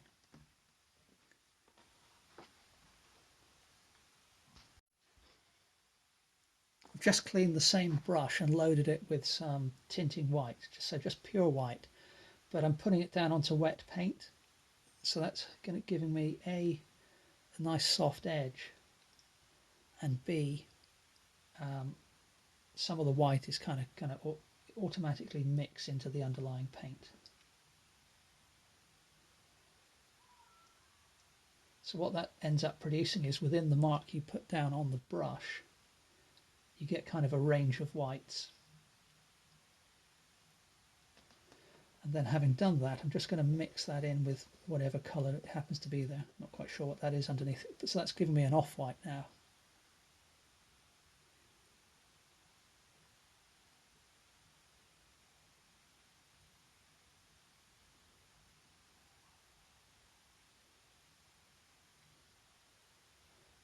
And that's not quite Jill's necklace, but it looks reasonably like a necklace. I may come back and add to that later.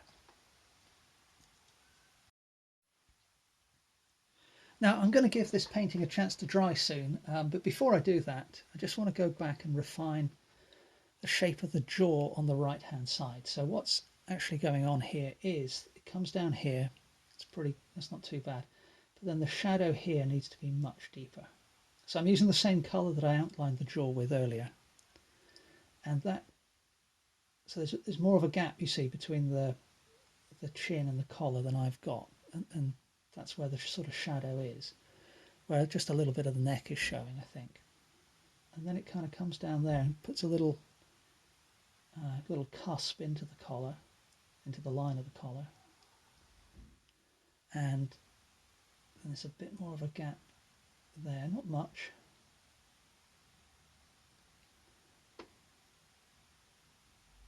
I just need to make that perhaps even slightly sharper, that's more like it. And then I'm going to add some of that colour up here, but then I'm going to go into the purples that I've got mixed up already, and just change that colour to a cooler colour here under the chin. And I hadn't intended to do this, but I can actually use that to darken the shadow there, part of the shadow on the collar. Put some of that into the nostril there, and there.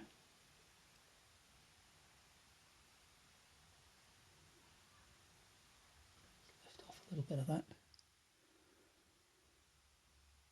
A little touch in the corner of the mouth.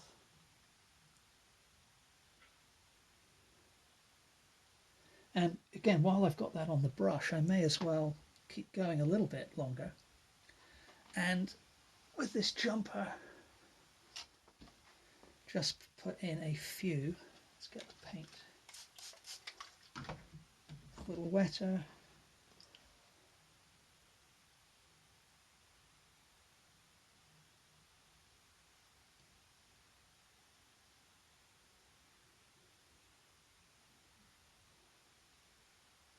So this isn't quite the right colour, but I'm sort of tempted to use it to just put a few we've got these little kind of grooves in the fabric.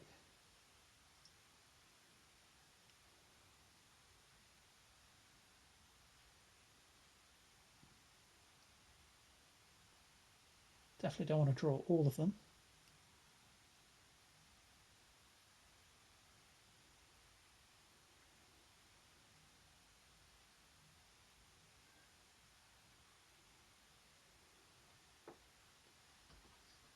So while I've got this brush going, I'm just mixing back in with a pinker colour, so we're a little less purple.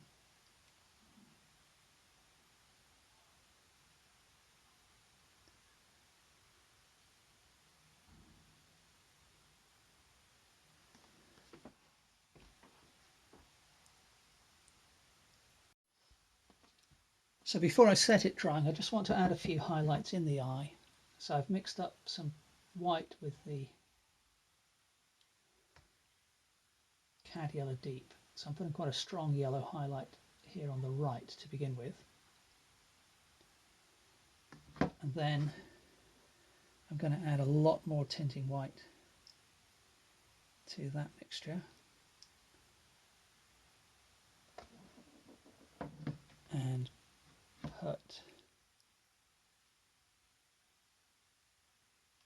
beginnings of a highlight in there on the left eye and on the right, and then within that first highlight that I put down a moment ago over here, I'm going to put some of this pure white.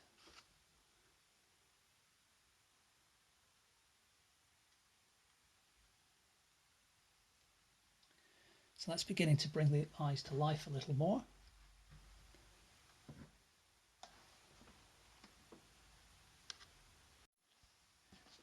And now I'm coming in with a mix of the tinting white and the cobalt blue. I'm just going to use this on the whites of the eyes to refine the shape of the iris, but also just clean up the way, make the eyes look a little clearer basically.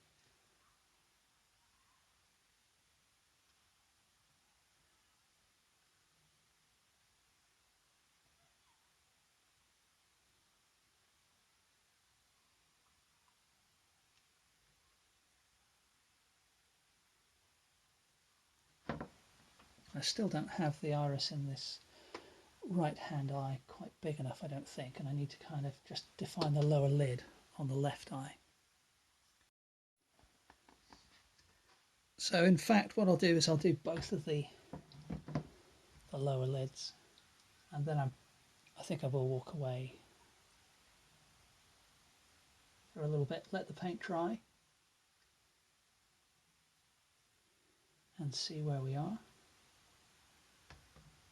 So this is just a mixture of the white, tiniest touch of the alizarin, and the tiniest touch of the yellow.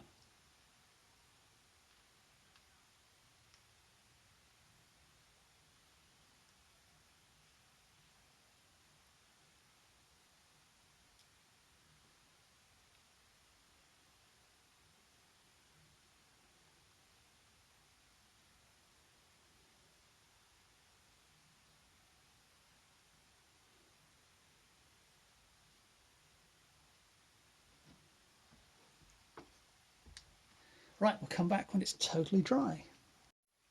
Actually, before I forget, I'm just going to add a little hint of that earring on the left there.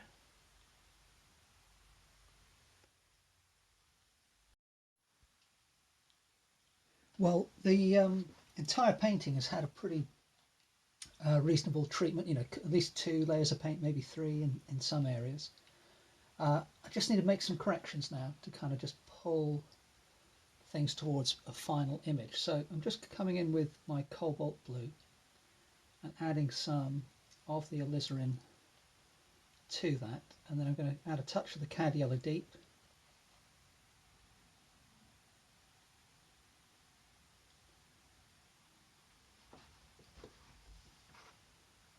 and just a quick hit with the water spray bottle.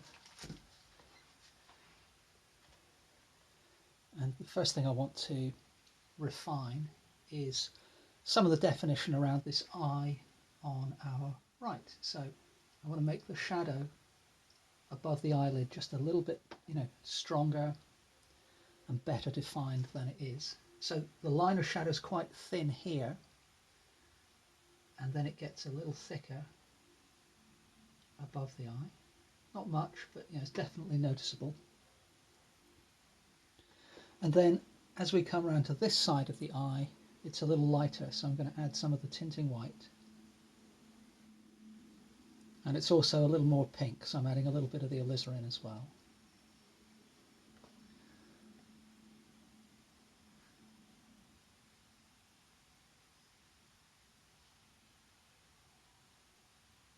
And it actually curves in much tighter towards the corner of the eye than I had it before. Now the shadow under the eye, I would say, is just a little bit pinker again, and perhaps a little bit lighter, so a little bit more alizarin and a little bit more of the white.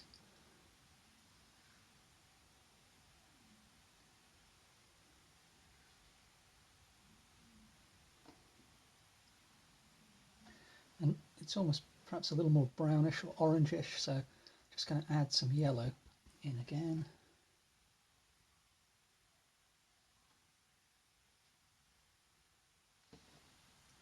And again, it needs to be a little lighter I should say, so I'm adding some white.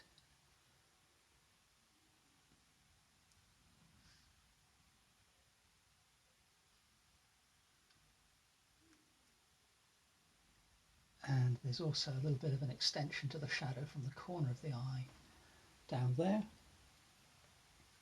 I can use this same colour to just darken a little bit up here, a little bit here as well.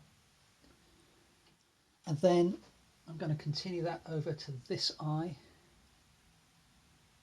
Just darken that shadow there a touch.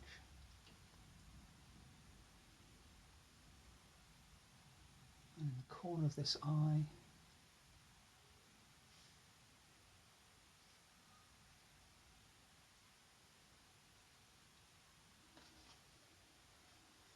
And that same colour I think I can continue to use in the other corner of the same eye as well. And perhaps just a little bit there. And now I want to go lighter again, so even more of the white.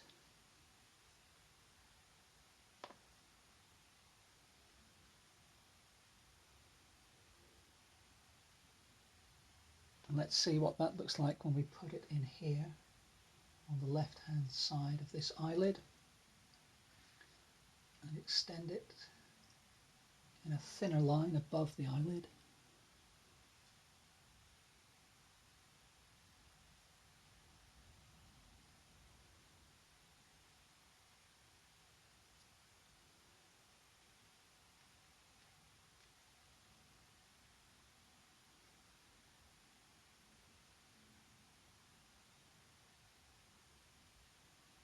And I think some of that same colour can be used over here too. So let's change the colour of this shadow here.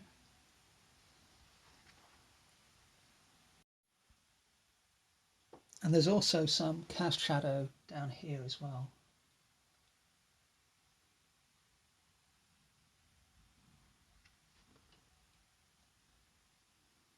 Which could actually do with being a little bit darker, so I'm just going back to the previous mix. Well, that's too much, so I'll mix that into the light mix, and hopefully we'll get something in between. And then there's a little bit more shadow under the nose here, so I can just lift the centre of the nose, go back to my lighter colour, and use some of that for the shadow on the end of the nose.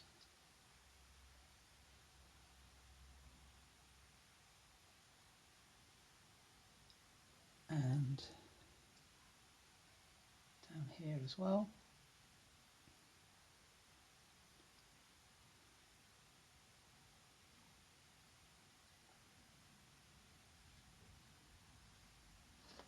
Go back to add a little bit more white to the light version of this colour. I'm just going to put a little touch there.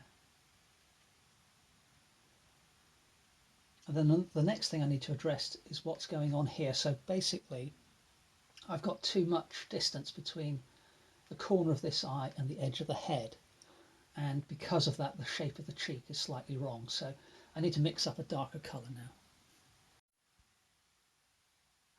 So I've just cleaned my brush, and we'll grab some of the cobalt blue,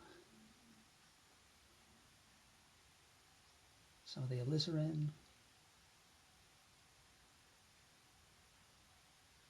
a bit more of the blue, a bit more alizarin I think, just a touch of the yellow, and let's see how that works. So I think I need to come in to about here.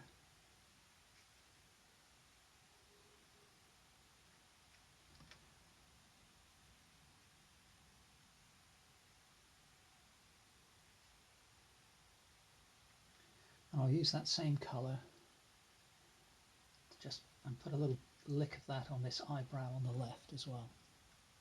Put back onto the shape of the cheek here.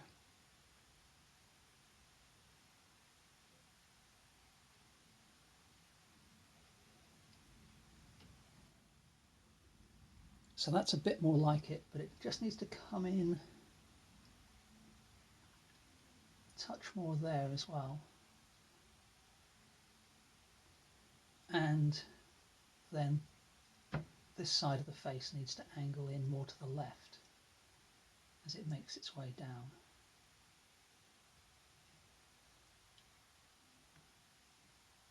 And that's a little bit more like it now, I think. It's looking a little bit more like Jill.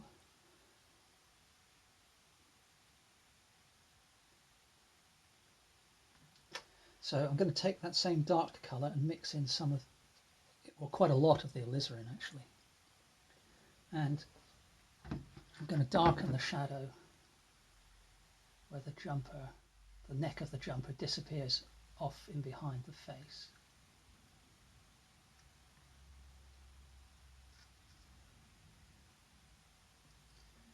We'll go back to the previous purple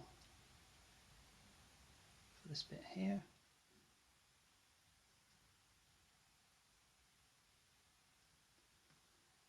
And then back to the more reddish purple, but with a little bit of the white in. Let's get a bit more.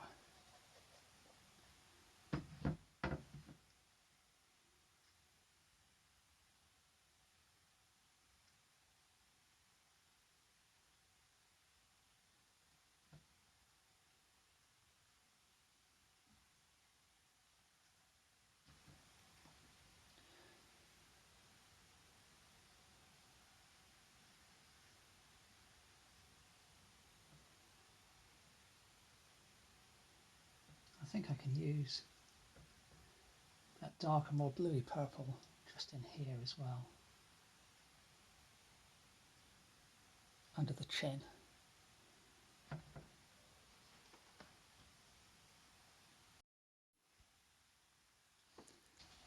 The next thing I want to look at is this eye on the left. So I've mixed up some of the white with some of the cobalt blue, but I've got much more white, well, I don't know about much more, but a little bit more white than I had when I last worked on the white of the eye. And I'm just changing the shape of the edge of this iris, and also going to lighten this part of the eye, and we'll carry some of that over here to the left and underneath the iris as well.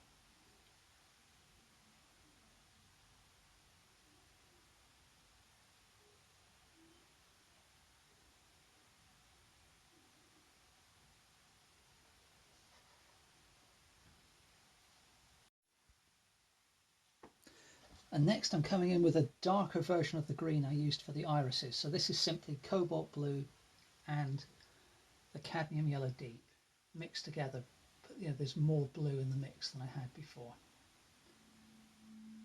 So the irises are really quite dark in places, in my reference at least.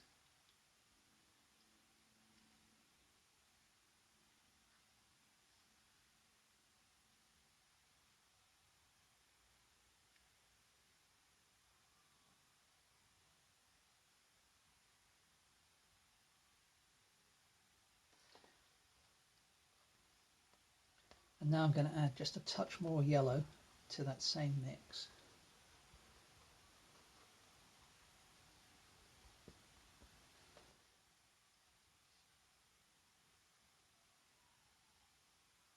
That's not really light enough, so let's add a little bit of white.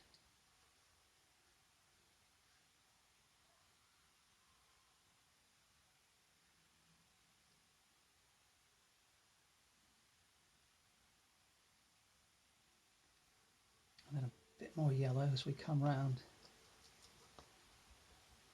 to the left side of that left hand iris.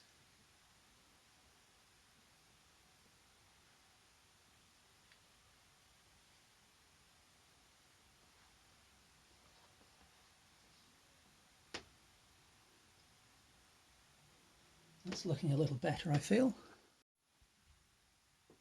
Let's momentarily dive down to the necklace and just coming in with some pure white, straight out of the tube. And we'll add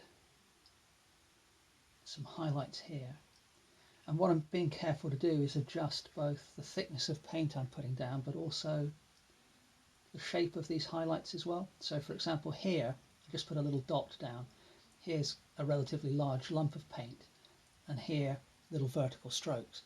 Here I'll do diagonal left, top right to bottom left. Reload the brush.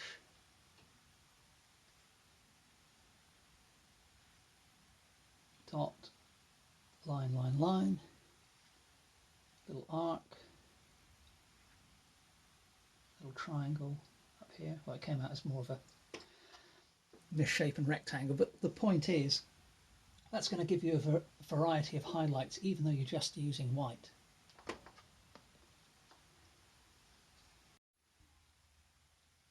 Back to the face next, and this is just the tinting white with a little touch of the yellow in.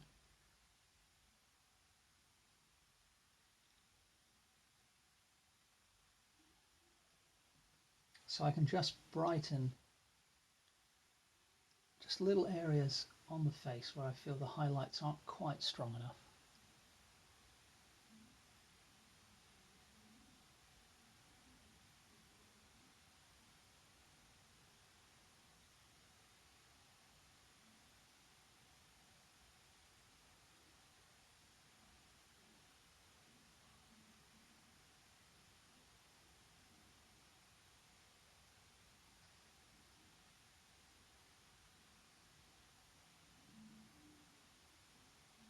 Now in particular, this bit below the nose, I can just increase the height of that little highlight so it comes right up to the bottom of the nose.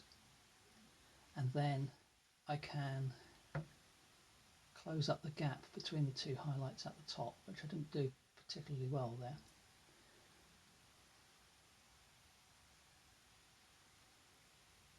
But nevertheless, it's closer to the reality than it was, so that's helping to kind of make that area look a little more like the sitter.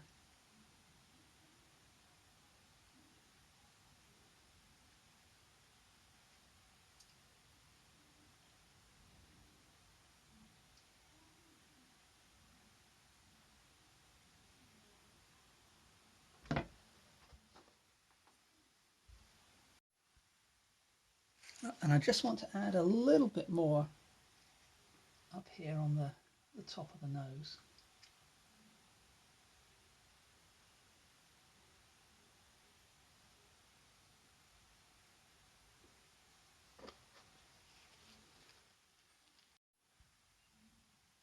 Next, we're going back in with the blue, mixed with some white. I'm just adding a few little brighter highlights to the hair. I don't want too many of these, but I felt it just needed a couple of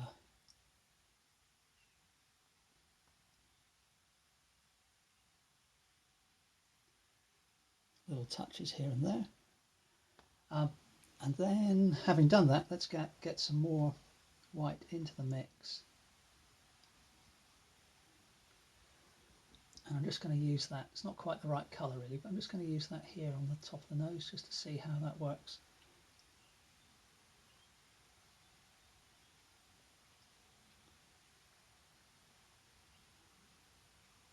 go over here as well.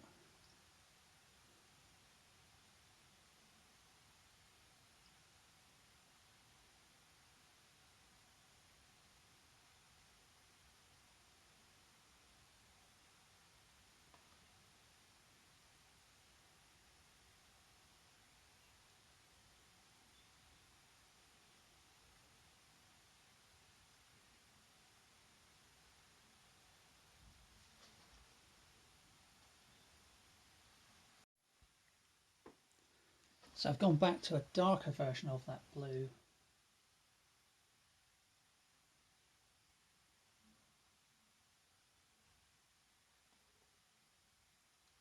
Just to put in some more subdued highlights.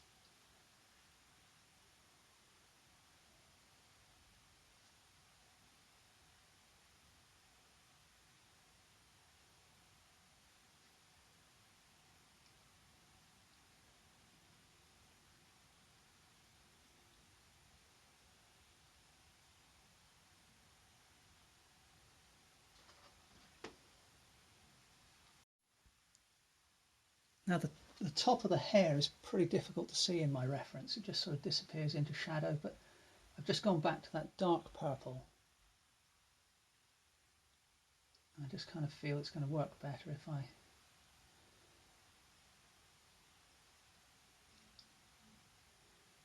just increase the height of the hair up at the top. And then this line here, I think, needs to just come over. Let's just get a touch of water on the brush, not much. I think that's going to work better if I could just come down here a little bit closer in, just to narrow the face just a smidgen.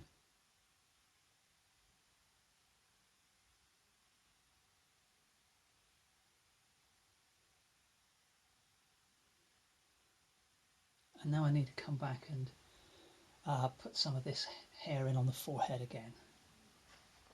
So what I'm going to do there is I've got this purpley colour. I'm going to add a little bit of the yellow to it.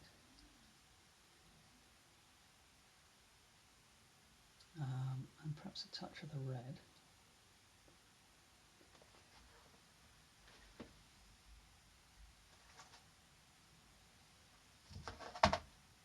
And then I'm just switching to my 1/2 inch flat brush, just picking up a little bit off of the filbert, and we'll see.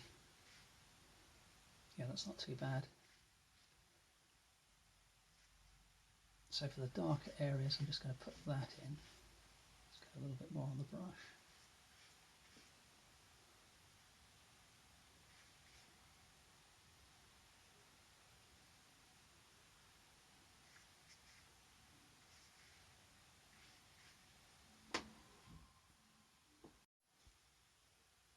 And I've just mixed some of that deep shadow colour from the top of the jumper into that same brown.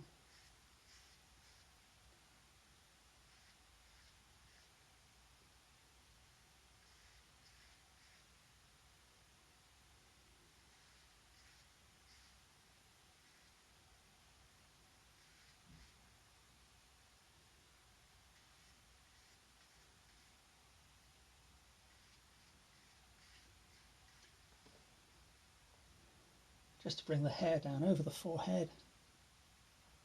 Back to that subdued or that darker blue, mixing that in with what I've got on the brush.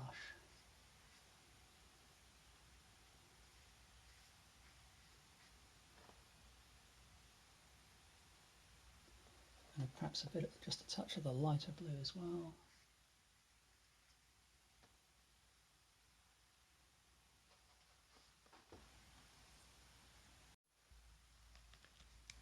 So here's the finished painting, and I actually made a few little minor adjustments to this painting beyond what I showed you in the video. So I've adjusted the shape here again of the right hand side of the face. Some very subtle adjustments to both of the eyes in terms of shape of the iris and shape of the eyes themselves, and then just added a few subtle highlights. There was a little bit of an orange circle on the nose here, so I kind of softened that.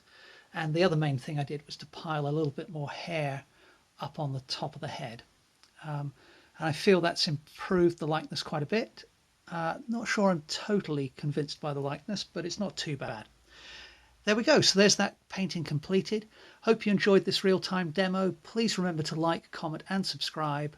And I hope to see you next Sunday for the next episode of the Sunday Art Show. Thanks very much for watching.